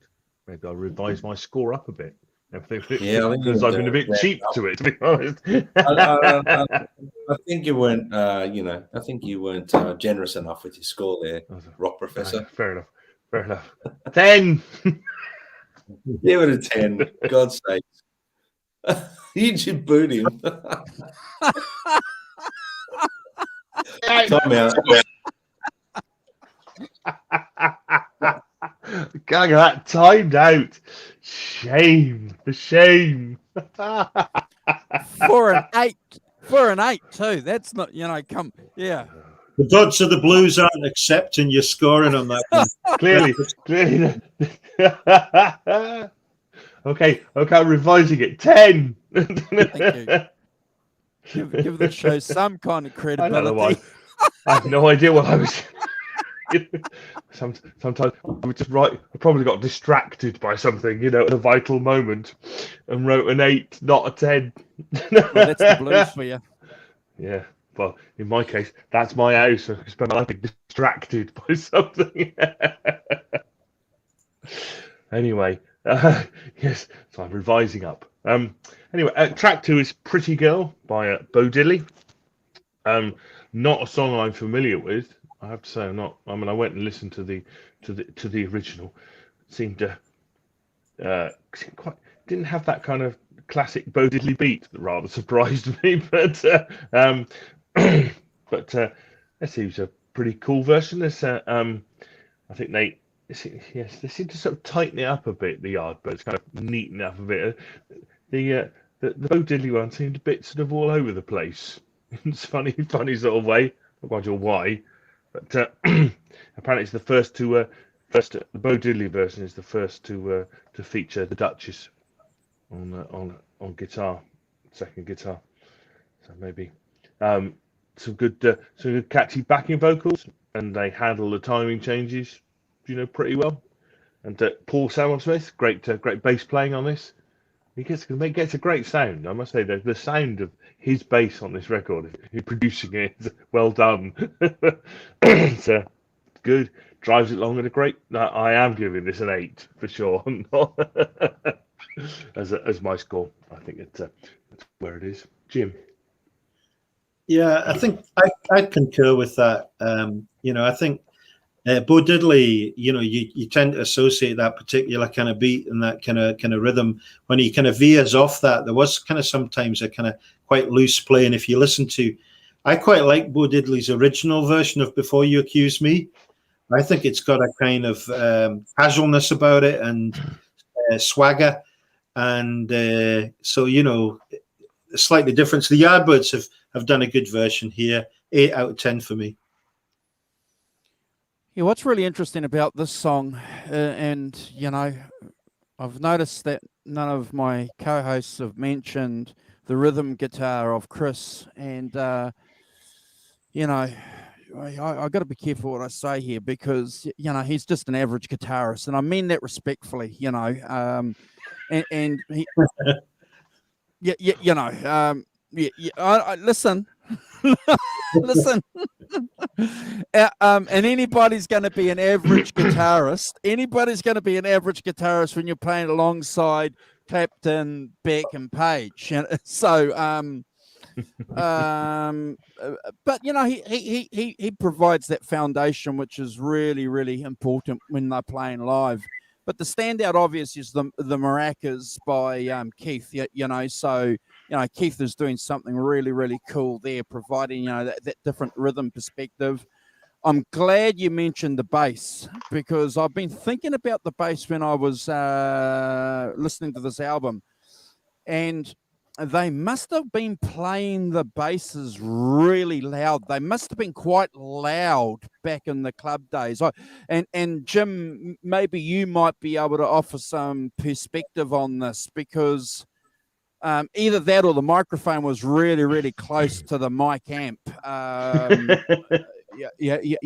Because it's an interesting observation. But I'm just going back to my notes here. Hold on, guys.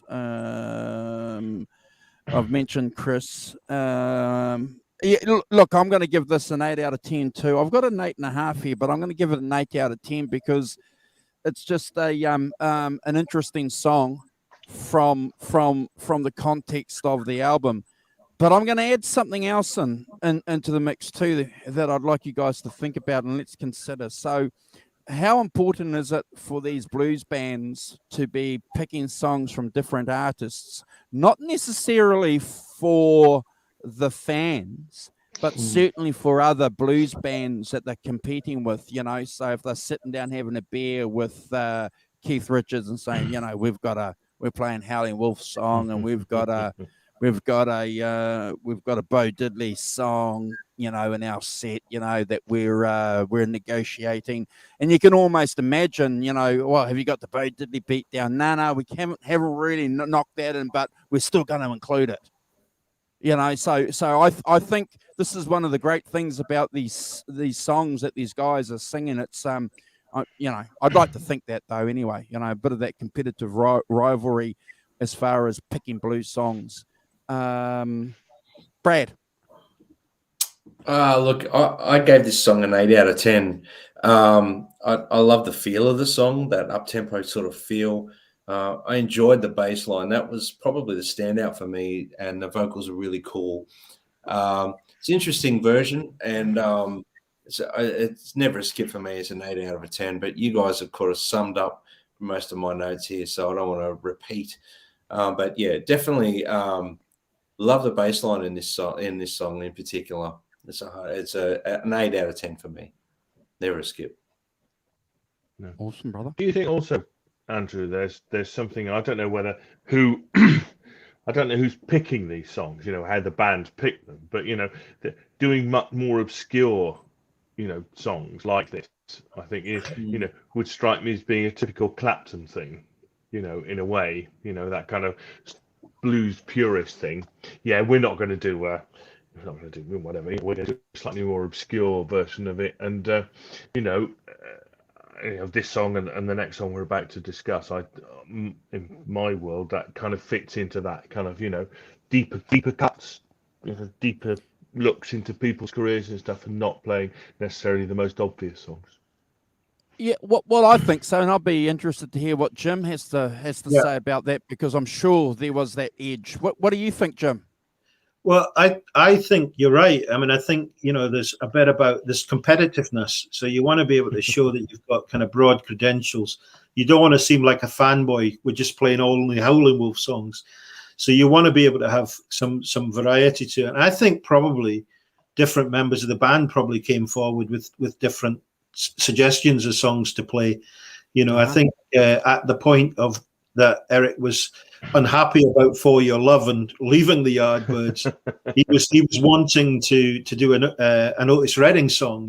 He'd brought that one forward. I can't remember which one it is, but he definitely was disappointed that they outvoted him and they went the other way. But I think they would be collecting the records. They'd be hungry to find the stuff. You wouldn't get this stuff in your local Woolworths. It would be No. You'd have to be a bit good to track down some of these singles, some of these songs coming in. The Beatles said they came in from the ports, merchant seamen bringing things back from the States and stuff. So it wasn't getting played on the radio, was it? Simon, not over here too often anyway, these tracks. Not much. So yeah, I think it was competitive, and I think it was an exciting time to be able to go out there and explore this music that was coming from kind of Chicago and further back. And, so great time to discover a world, of music that you could actually build something of your own that was distinctive. So that would be my thoughts, Andrew. Through music, building a world through music, and we've spoken about this a lot of times, Jim, on these shows. We love the fact that Keith Richards and Mick Jagger would spend hours listening to records when they were in Edith Grove. Brian Jones, they would spend hours listening. But, the study that they were doing, it was like Simon when he was studying for his doctorate, going to the library, spending 6 hours in the library. So these guys were doing the same thing. And the Clapton, when he went to John Mayall's, as we all know, he spent hours going through John Mayall's record collection and walking around and sleeping with the guitar. I love that. I love the fact that these guys were determined and focused and almost OCD about it, and they talk about it that they were in this club that was like almost a religious experience. They had to go out there. Steve Winwood talks about it too, doesn't he? It was almost like they had the key, this esoteric key to knowledge that they had to go out and convert people to. I love that. Yeah. Sorry. That's good. Lovely. Okay, so track 3 is another more obscure song, I think, in the lines of what we've just been talking about. Louise by John Lee Hooker. We're getting there.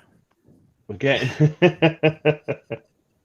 So again, the band, I think the John Lee Hooker version is a bit more loose than the John Lee Hooker version. I think there's a pretty laid back stomp. But well, but Eric's great playing from Eric. Eric and Keith kind of bouncing off each other. So doing that, doing some replies to Keith's harmonica playing. Some blisteringly fast guitar work on here. Also, but really good from the rhythm section too. Keith sounds a bit out of breath on it, doesn't he? As an asthmatic, they're driving him hard. It's a wow, Hobo, really, that's quite something. So 8 out of 10 for me. Never a skip. I think it's got plenty to recommend it in terms from the Eric department, but not quite as much as what's coming up. So 8 out of 10 for me, and not a skip. Jim. Yeah, pretty much agree with that. I think there's some footage of the Yardbirds playing this song. They played it on TV. There's TV footage, which was great to see. I think they put it out on one of those compilation DVDs, videos. So it was nice to see the Yardbirds. That would have been a big step for them getting the TV, and this was one of the tracks they played on that. And I like it. I like listening to it, and I like watching that clip because you see pretty close up. You see Eric playing his solo. That would probably be one of the first films of him playing guitar on TV, I think. So, for me, 8 out of 10. Good song. Well worth being on the album. I think well known by the fans, I guess. Or good reaction, I think, to it. The band play well around it. 8 out of 10. Jim, I'm glad you mentioned the TV footage too, because I've got that here on my notes as well. So, from that perspective, it's fantastic, and it's probably the only one that you ever get to see out of all the different documentaries that are out there on YouTube, and they talk about British blues, it's that one. So, it deserves its place. Average song, nothing remarkable going on here. It's, obviously, I said it before on Sidebar, we get ready for some couple of crackers to follow. So I'm going to give this an 8 out of 10 too. But again, I have to give that usual that we say in the context of the album, we can never skip it. Brad. It's definitely never a skip for me. I really enjoyed it. I love the EC Clapton solo in this. I love it. I'm just looking at my notes here. Some cool blues like vibes happening. I love the stop, and it's really cool to hear Eric Clapton in this one. I gave it an 8 out of 10 as well. I love the harmonica in this song too. Love it. Awesome, brother. Yeah. Yes, that interplay is cool, isn't it? The guitar and harp interplay. There was some really cool stuff going on in it. So next song is I'm a Man, a blues classic. Yes, going from the obscure to the classic but I think when you get towards the end of a gig, you're going to play some more well-known stuff, aren't you? As I say, I think it's fantastic. So apparently Keith starts off with the wrong harmonica to start with on this, but quite nice to soon gets back into it. It's got that fast swinging tempo, but again, it's long enough where they start doing the dynamics, slowing it down, taking it down, and then bringing it back up again, increasing the intensity. And there's some great harmonica playing, some great playing from Eric. Again, crazy bass playing from Paul Samuel Smith. I think there's tremendous bass playing on this. And at the end, they do a couple of what they call their rave ups, and at the end they do a kind of full chord sequence as well, kind of slightly change it around, add an extra bit in that increasing the intensity, and they got that ascending chord, fast playing chord sequence that they play. So 10 out of 10 for me, never skip. I think it's a really great version, and there's clearly a big crowd pleaser. And as you're getting towards the end of the set, it showcases what they do in their raves ups really well. So 10 out of 10 for me, never a skip. Yeah. From me, it's a kind of highlight of the set. I mean, I was going to just talk about Billy Boy Arnold here, if that's okay, because yeah, he obviously had an influence on the Yardbirds.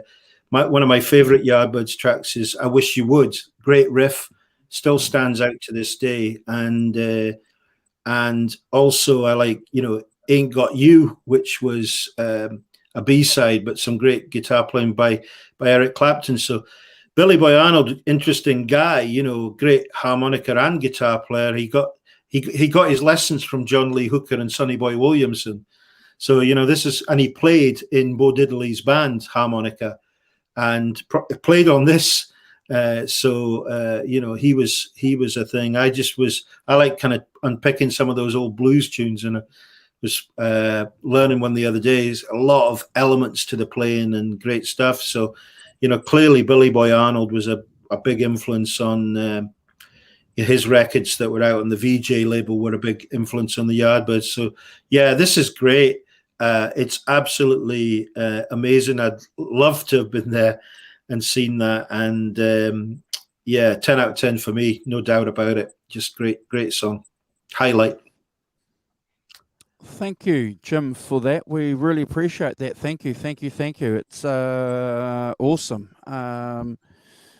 Look, I love just about every version of this song. There was just something about this song, and Hoochie Coochie Man. When I was this young guy, that, and some people give blues fans a bit of grief for highlighting these two songs, but we got to give these songs the respect that's due to them, because they were the songs that hooked me, for a starter, that put me down that road of trying to unpack and understand the blues. I love this. I love what the song was written about, that the political sound from it, but also it translated to just an ordinary guy, in his life, which is one of the great things about songs and lyrics, isn't it? That you can apply it to your own immediate experience. In the course of my research, though, during the week, it was interesting. I read through a couple of my Clapton books and all that, and there's a few people out there which never gave this version of the song much time, which I think's bizarre and interesting, because I have to agree with you, Jim. Along with Smokestack Lightning, this song and the next one, it's the album for me. I'm going to give this song a Brad score, and go and listen to all versions of I'm a Man, just the whole lot. There's lots out there, yeah. and it's just a great song, Brad. Well, the title says it all, doesn't it?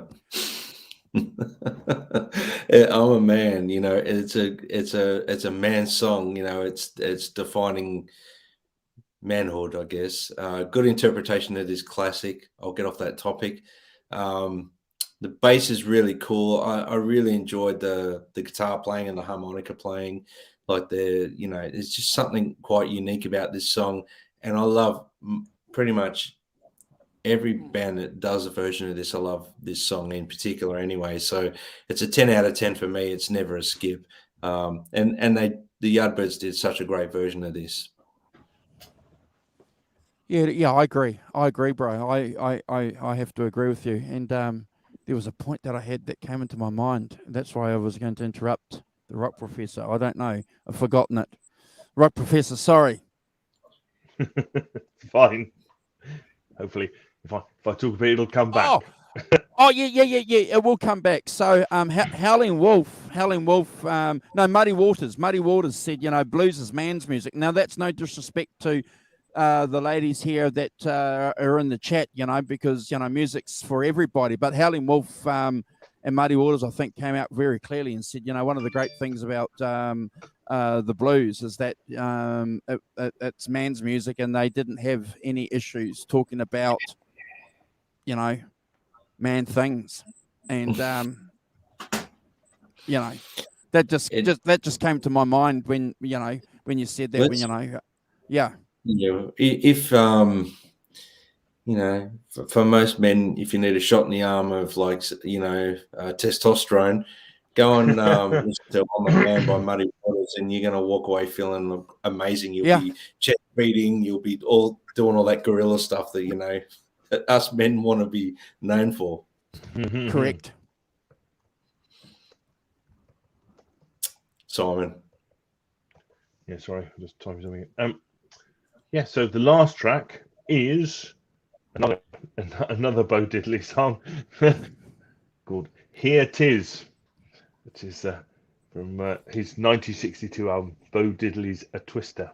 It's a great name.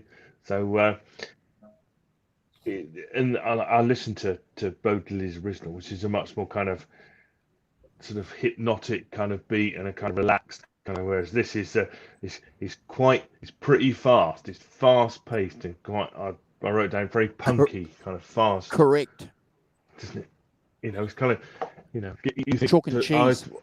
I thought to myself, oh look, there's that sort of element of Wilco Johnson in it, almost kind of slightly manic sort of rhythm guitar thing that he does. It reminded me of him. But yes, just and that thing I was talking about at the beginning about my friends taking this, taking the energy of this and making kind of punk out of it. Clearly seems to me there's a very good line to what they certainly were doing in the late 70s, and so very past, like the call and response vocals and backing vocals, which the audience join in with.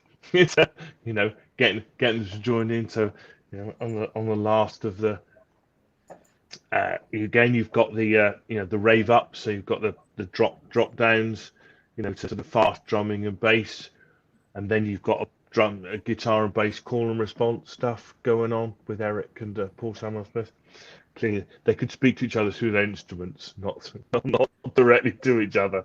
And again, you've got another drop down for the dynamics, and then you're back in for high tempo strumming and big vocals at the end.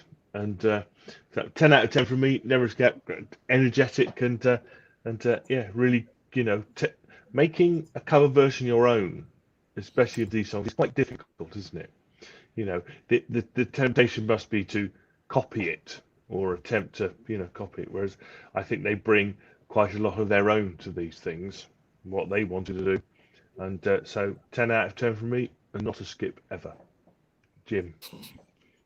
Yeah, breakneck speeds, just all the things you've just said. Not much more to add to that. It's kind of climatic and wanting to leave people on a high as they go out and into the night. 10 from me. Great track. About a year ago, we had Ramon Goose on the Sunday show, and we were talking about the Beano album, and he said a couple of things in relation to Clapton when he was describing his playing on the Beano album. He said, Clapton's this angry young man, and you can feel it coming through the album. And I didn't like that. I didn't like Ramon's characterization or description, because I thought it was... no disrespect to Ramon. I just thought it was just too simplistic to say that. But, one of the great things about doing this show is that there's always some points or a comment that comes in that will stick in your mind, and you'll dwell on that and take that to your listening. And, I've got to agree with Ramon, because when you take into a context where Clapton was coming from, in relationship to, his mother and his grandparents and all that. So that certainly had an effect on him. But that aggressiveness that we see on the Beano albums, it's all in this album. It's all in this recording. It's and I don't see any breaks between them as far as I'm concerned. I'm going to say this, though. I'm going to go on the record and say this. I think this is an album that the Rolling Stones wished they could have made. And I opened the show with a reference to the Beatles too. I think this is a live album that I'm sure that the Beatles themselves wish that they could have made early on in their career, and as a document for us, for the music that we love.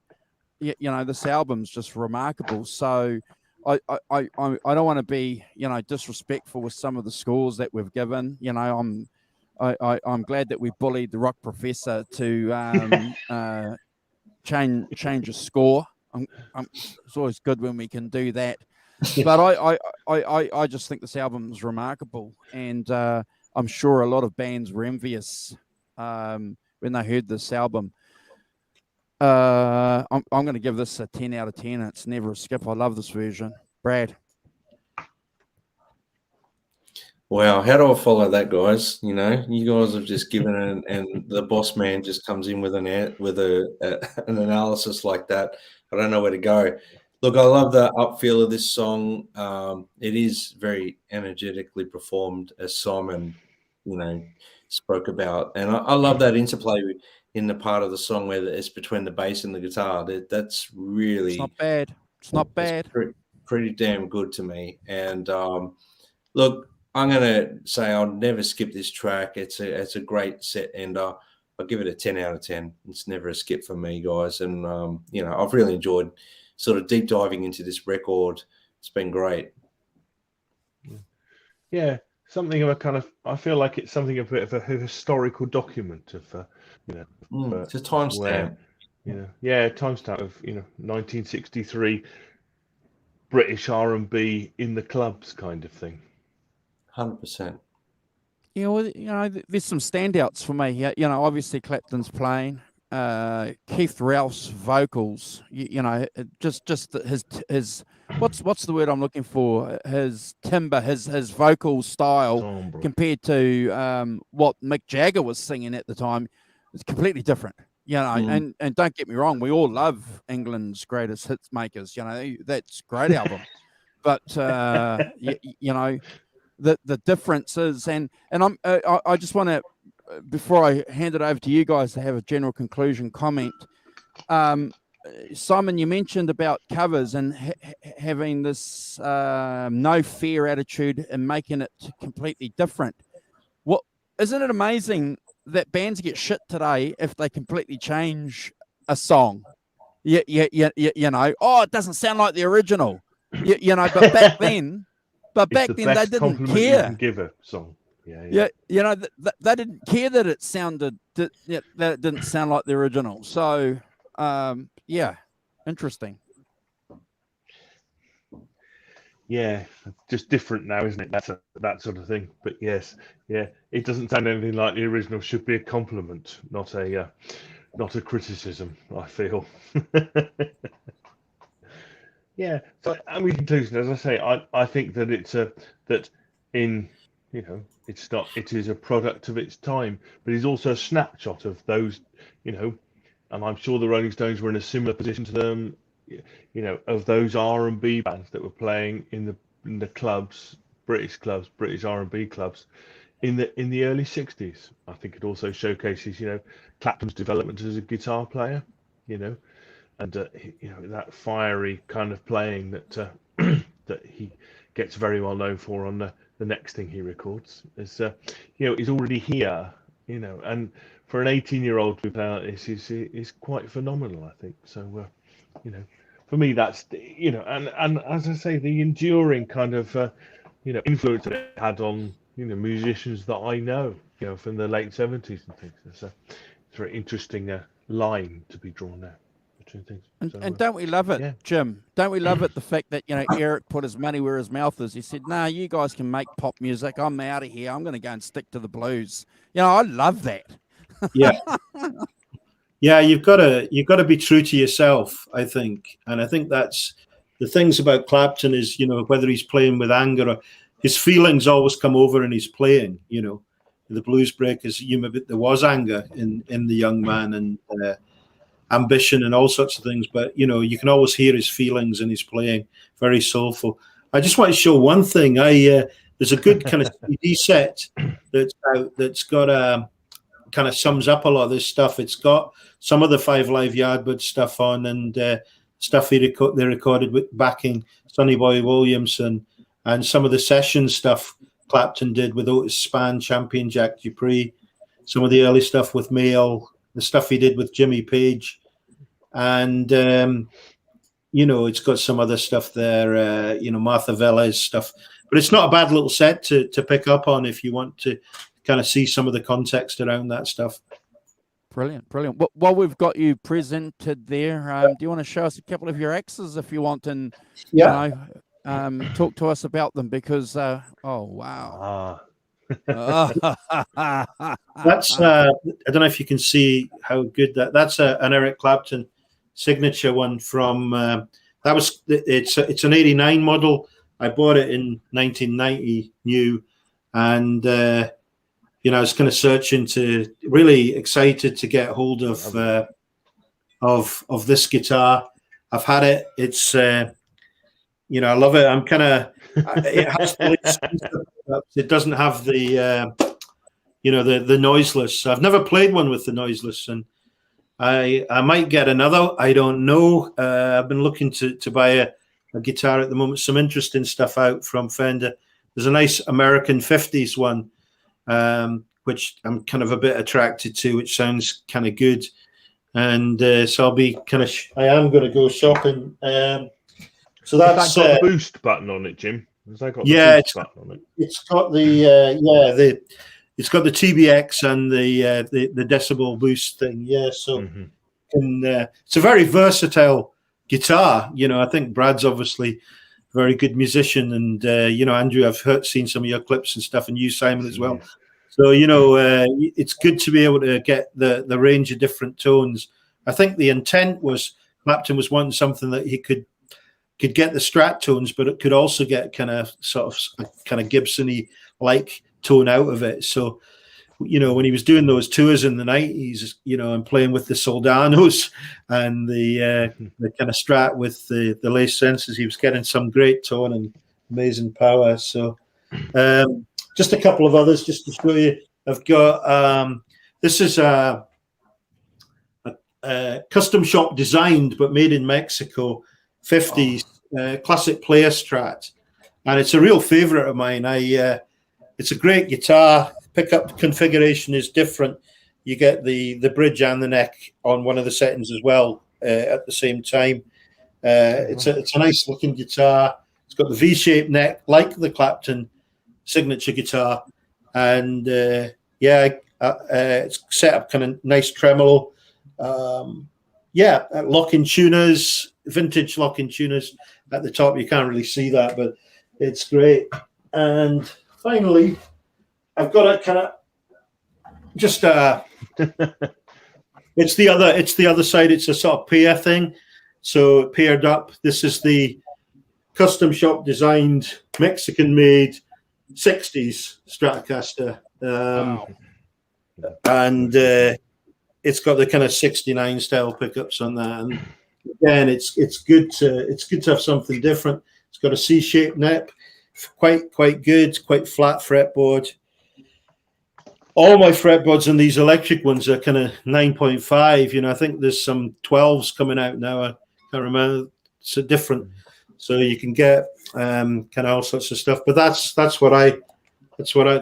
little spin at my guitars. Yeah. Do you play out, Jim? Do you play in bands?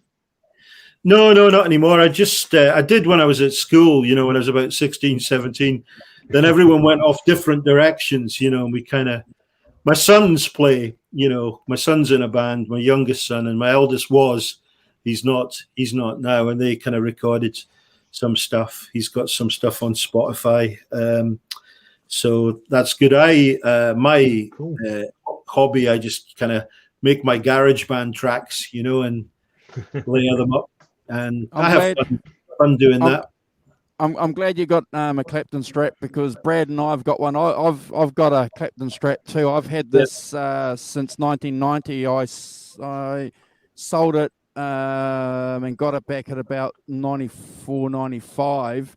But I've just had, it's been refretted only about 3 weeks ago. It's just been refretted, and I've changed the scratch plate. I got rid of that single ply scratch plate, Jim, because it was buckling, and put a three-piece ply scratch plate. Makes a big difference. But I have to tell you guys, this is the first time I've played a guitar that's been refretted. And I'm just amazed with the resonance that a new set of frets can do to a guitar. I don't know if you guys have ever experienced it, but it's like a new guitar. It's just remarkable how it sounds acoustically. Andrew, what did you choose? Did you go with the same frets as it had on it before?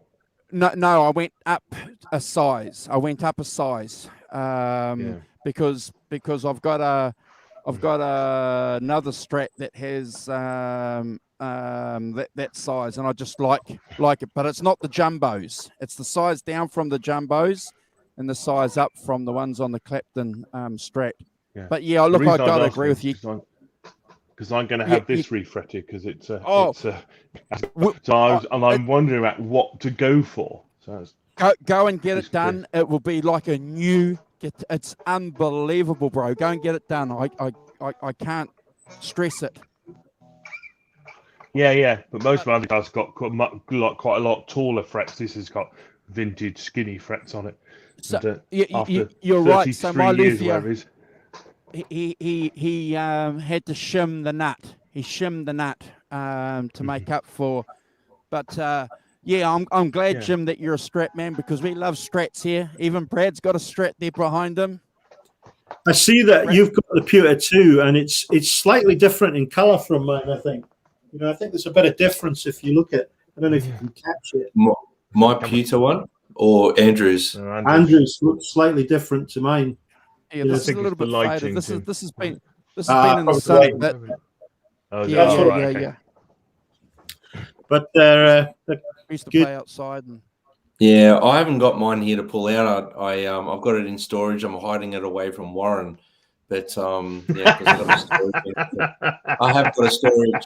I have got a storage for my guitars, obviously. So, but other than that, I pull them out when I'm using them for recording and stuff. But I've pretty much got only really 2 guitars I use for recordings these days, or 3 actually. But it's pretty much a small collection of guitars I use for recording now, because they just always scrub up sounding amazingly. There's no point.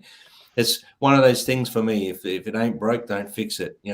So I'm glad you mentioned the refret though, Andrew. That's amazing, because I've actually had this one refretted many years ago. Yeah. Because it's a 79 Strat, and it's a 3-bolt version. I had the neck. Backed off, so it's just fixed. I had the neck adjusted, so I don't need to worry about the tilter neck. Had a new nut, put new frets in it. Had the body refit. It was black. That was a black Strat with a maple neck, and I got it done Mary Kay white, and that now it's gone almost off white. Looks a bit creamy, sort of coloured, but it's translucent. But when I refretted that, it brought that guitar to life, and that has probably, for me, and I'm just saying for me, the best Strat neck I've ever played. Hands down. Look, I have to agree with you. There was something. Yeah, I always loved the soft V neck on these Clapton Strats. Always loved it, but just having that front off the fretboard, extra height, and being able to get under with the bends, and my vibratos come to life. It's just it's like a new guitar. And while I'm talking about that, guys, go and check out Brad's Instagram, because Brad posts clips of him playing. And Jim we'll attach Jim's social media account too, because Jim just posted some nice tasty licks yesterday as well. So you can't go wrong with a Strat, can you guys? If you just can't go wrong. You didn't, Andrew. You didn't go stainless steel frets. No.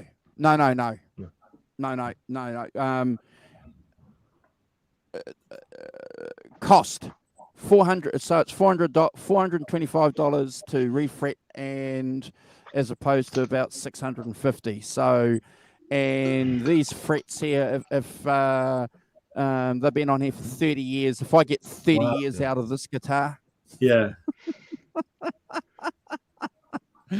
yeah. Do you get where I'm going? You get where I'm going? Yeah. Yeah, we all get where you're going. We're all going there too. Yeah. If I get 30 years, when we're doing this show in 30 years' time. The thing about guitars, though, you know, ultimately you own them, but somebody else is going to get them at some point, aren't they? You either sell them on, or you know, when you pass away, they're going to end up somewhere. So you kind of just have them, looking after them for a little while, and it's a great. You're a custodian. I was interested in the 70s one because when I was at school, there was an advert in the paper for a Fender American 1970s guitar, and my dad actually knew that I wanted that, so we went round to try and buy it. It was a guy that was an American oil worker, had been over here, and he'd had it, and he was selling it because he's going home. And we pitched up, but it had gone, you know, when we arrived, you know, so I was kind of gutted by that. So £100 it was going to cost there in about 1977 or something for this guitar.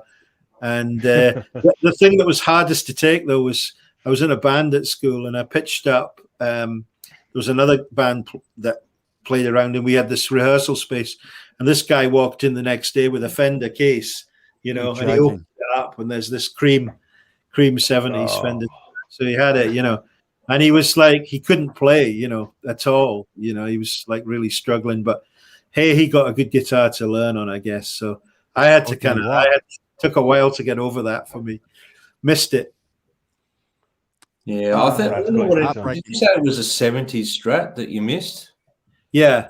Yeah, I don't know what it is about these 70s Strats, but show us, bro. The neck shape is phenomenal. So that's yeah. But it's got truss, has it, at the top? Yeah. Yeah. That's right, adjustment there. Yeah. And it's got a 3-bolt neck, and I've got it backed off. The tilter neck's backed off, so that it's the neck joint on this is really, really tight. And when I got it refretted, it just kind of, I don't know, it's like it's out of tune, guys. Yep. But it just it keeps vibrating. It's quite an you know. You know, Robin Trower, you know, it's got the big headstock, the 70s guitars. And Robin Trower always says, you know, they were looked down on for a while, but he would say they're the best because there's more resonance, you know, in the wood because it's heavier with the biggest headstock. So he swore by them for sure, you know. The neck shape on this it's not the V shape like the Clapton. It's like more of a, I don't know what the 70s ones are. It's between a C and a, it's almost got like a flat section on the back, like kind of flat here, and it's so comfortable. It's the most comfortable Strat neck I've ever played. The closest I've got to that is this one here, and I'm going to be doing it's going to be doing a few mods to both these Strats. Guitars. Hold on, bro. I'll present you. This is a Mexican Hendrix one. So it's got the big headstock. Yeah. It's got a really nice, it's a similar neck to that. And that's why I really like this guitar, because the neck shape feels the same. So once I start playing my songs live, I'm going to start playing gigs. I'm actually going to try and use this as my main stage guitar because it's a good weight. It's got the big headstock, so it's got that resonance thing that you were talking about. Yeah. It just rings for days. It's still ringing. I'm feeling the vibration in my body. So it rings forever. I'm going to do a few little mods to this. The frets are okay. The neck shape's good. The only thing I would like to do with this neck is soften the edge. Okay. But other than that, Tricky for tuning though when you're on stage, because I'd turn the keys the wrong way, knowing me. You know, I'd be. yeah, well, that's a good point you made there, because I always have trouble. I start going to tune the low E here, Yeah. the high E. You know? Sorry, the other way. So I go, it's like, oh, it's the wrong way. So So the already one, got the one closest to explain. the one closest to the nut is the high E, Brad. Is it? Is that the way it works? So yeah, that's what I mean. Yeah, so I go to tune that for the low E, and I'm going, what the F? It's not working. And Disoriented. the thing I like about this guitar too, and I, honestly, since I've had this guitar, I firmly believe that Leo Fender should have made that rear pickup that way, not the other way, which is that's reversed, right? So that's your standard way. I was going to say that's the opposite way, isn't it? Yeah. So which pickup goes that way? Yeah. And this one goes the other way. Now I'll explain quickly, and I think I've explained this once before on this channel, but I'll explain it quickly. That I personally think you get more bottom end out of your high strings. So these three strings here, your E, B, and your G, are very tinny on that back pickup, in my opinion. So you've always got to use your tone control back a bit to get that bridge pickup in comparison to your neck sounding good. That's just for me. But I found with this guitar, I can just leave the tone up. And what it does is it actually tightens up the bottom end as well, because it's more tricky because it's near the bridge. So I personally think, I know I'm probably going to get a lot of backlash for this from Strat lovers, but I think that is the way a bridge pickup on a Strat should be. Wow. That's interesting. Really interesting. Did that come like that as standard, Brad, when you bought it? Was it like that? What it is they've done like a Strat body the right way, but they've done it the pickup. Oh, of course, they've done a left-handed thing. Hendrix. I picked up this guitar and started playing it upside down like Hendrix. Yep. That's the whole point. So you do get a slightly different tone because, especially when you're using a fuzz, with this back pickup, man, you think about Voodoo Child when he kicks in on the bridge pickup. That's the sound. It's right like that. So your polarity of the pickups, the magnets are reversed.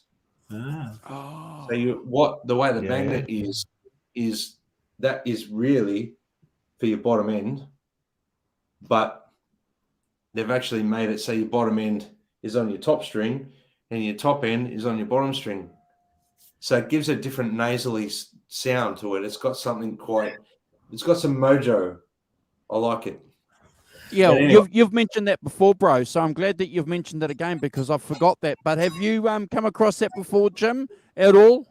No, it's kind of new to me. I must go out and try and play. I'm going into a guitar store on Tuesday, and I wanted to try out the new Fender Player Plus Stratocaster. Okay. They've got rolled fingerboard edges. It's supposed to be a really great neck to play.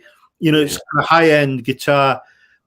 Things on a kind of medium price because they're not too badly priced, those Player Pluses. So I'm kind of interested to kind of get the feel of that. But I've never played one of the my son fancied one of the Hendrix ones. So, but I think he's changed his mind. He's got a Mexican that he's just had refretted, funnily enough. But I think he's decided to go for the John Mayer, Paul Reed Smith Silver Sky.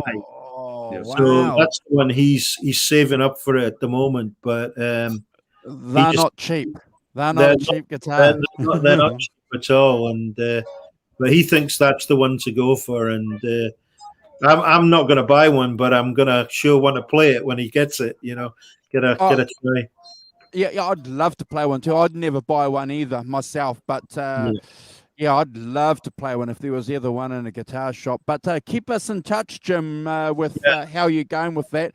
I'm sure, Jim, that you're going to come back and do some more shows with us. I'm sure, we're going to be doing Clapton's the Johnson tribute album that he did. We'd love to have you back. It's a favorite of mine. Me and Mr. Johnson, terrific album. Yeah. We're going. Okay, so we'll slot you in for that. We've got that coming up. So we'll look forward. I love that album. I love that album. So we'll probably do that show when we nail it. We'll give you an ample warning, but we'll probably do that show over maybe 2 shows, because by the time we do the intro and have a bit of a chat about it, and then do some of the songs, because there's a few songs on there, we couldn't do that in just 2.5, 3 hours. By the time the Rock Professor and I get cracking, and then Brad jumps in, and then, you know, it took us 45 minutes to do the intro. Oh, here we go. Yeah. Oh, nice. Yeah. Yeah. Oh, brilliant. Okay, I can't wait to, yeah. So keep us in touch with how you go with checking that guitar out. You're more than welcome to join us for any future shows, but we'll certainly get you in for that, me and Mr. Johnson, because that's a remarkable album. Well, listen, guys, thank you for having me. It's been a real pleasure to meet you and be part of it, and really enjoyed this morning. And you've got something great going on, because there's just nothing like this anywhere else. So fantastic to be part of it. Thank you very much. Thank you so much. To have you on. Jim. Fantastic. Yeah. Thanks we appreciate it. Yeah. Okay. Yeah. We really appreciate it, and the community that we've got. Jim, do me a favor. Can you message me any of your social media links that you want me to attach to this video? Okay. Sure. Yeah. And I'll make sure that if that's okay with you, if you want to, have like, if you want to have them attached. I've got some stuff on SoundCloud with various degrees of inaccuracy and incompetence, but it's mainly for my own fun. But there you go. So I'll send you some, Andrew. Thank you. No problem. Who's going to do the final shout out? I'm happy to do it. I'll go through Cheers, brother.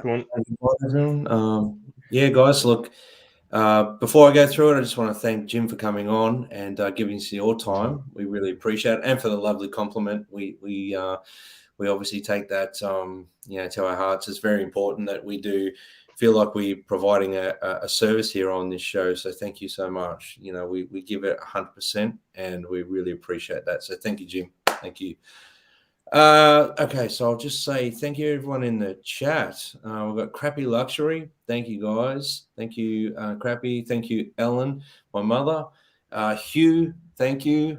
Great Vanzini, good to see you there. Ambient Guitars UK. Where are we? Sorry, my chat just tried to shut on me. Where are we? Arvin, it's always, I have a bit of a hard time with this chat. That's why I don't really follow it too much. Teresa, thank you so much. Some dude called the 5150 Show and British Electric Blues TV. He's a bit of a rat bag. We have got Helen. Thank you, Helen. Crappy Luxury. Where are we? I think I said Hugh. Thank you, Hugh. Hobo Roadie. Thank you. Good to see you, Hobo Roadie.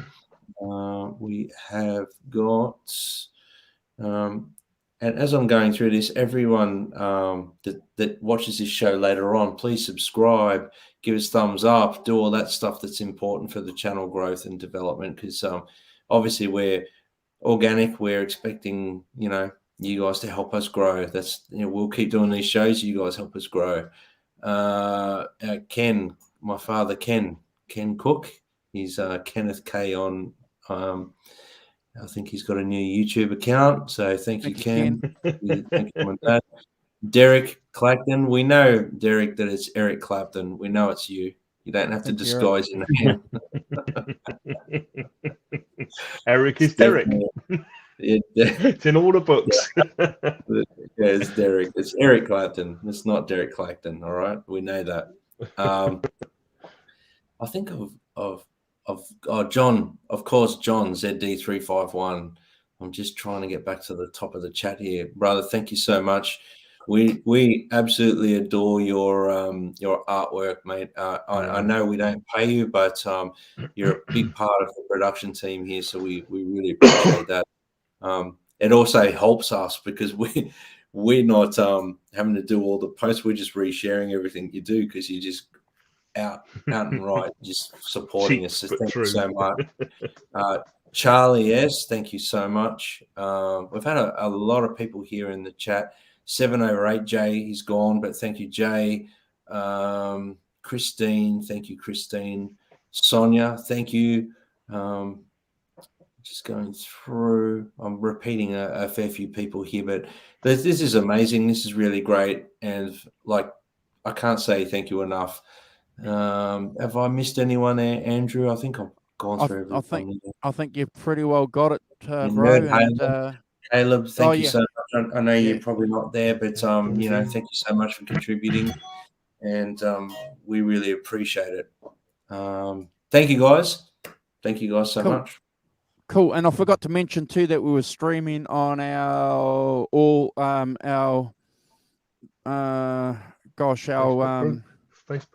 Facebook group, All About the Blues, home of the British Electric Blues Show Facebook group. If you're watching from there, we've got 10,000 members there.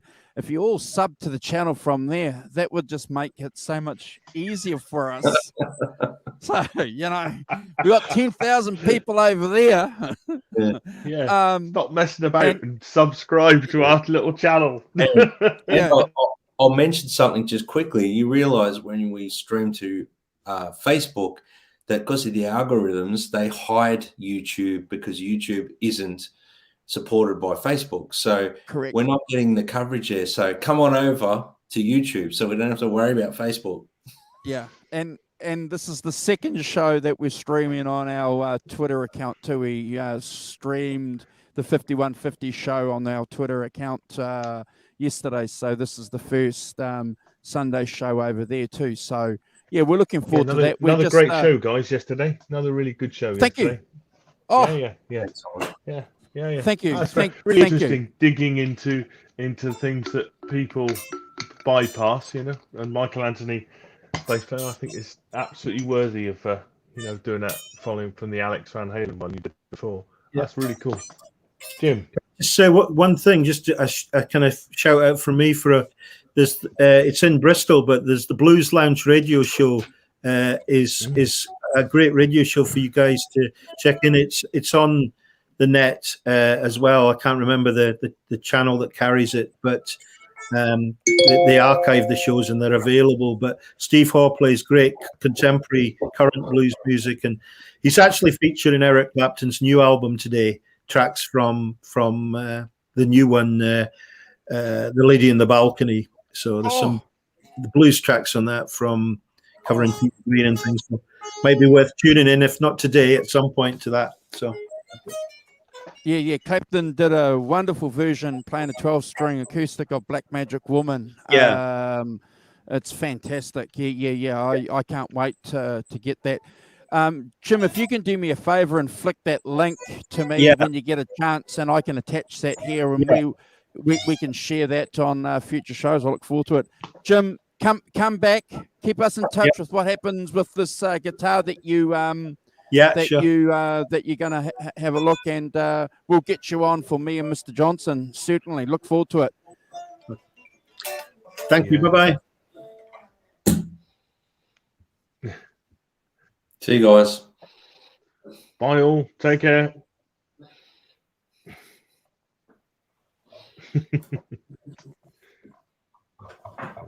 He's a pretty good guy. That was pretty cool. And if anybody's still watching and they want to be a guest host on here with the three rat bags, just let us know. You know, we don't bite. If you want to come on here. And don't forget to check out Arvin's stuff on Reverb Nation. If you Google Arvin Gaunt, it will come up. You'll be amazed to hear that Arvin Gaunt is not his real name. I know his real name because I'm Facebook friends with him. So yeah. Bye. Wave. Oh, he's frozen. We'll just use that as what is it? Oh, there he is. He's unfrozen. I'm unfrozen. You're unfrozen. Wave. Hooray. See you next week, guys. Take care. Rock and roll. See you guys.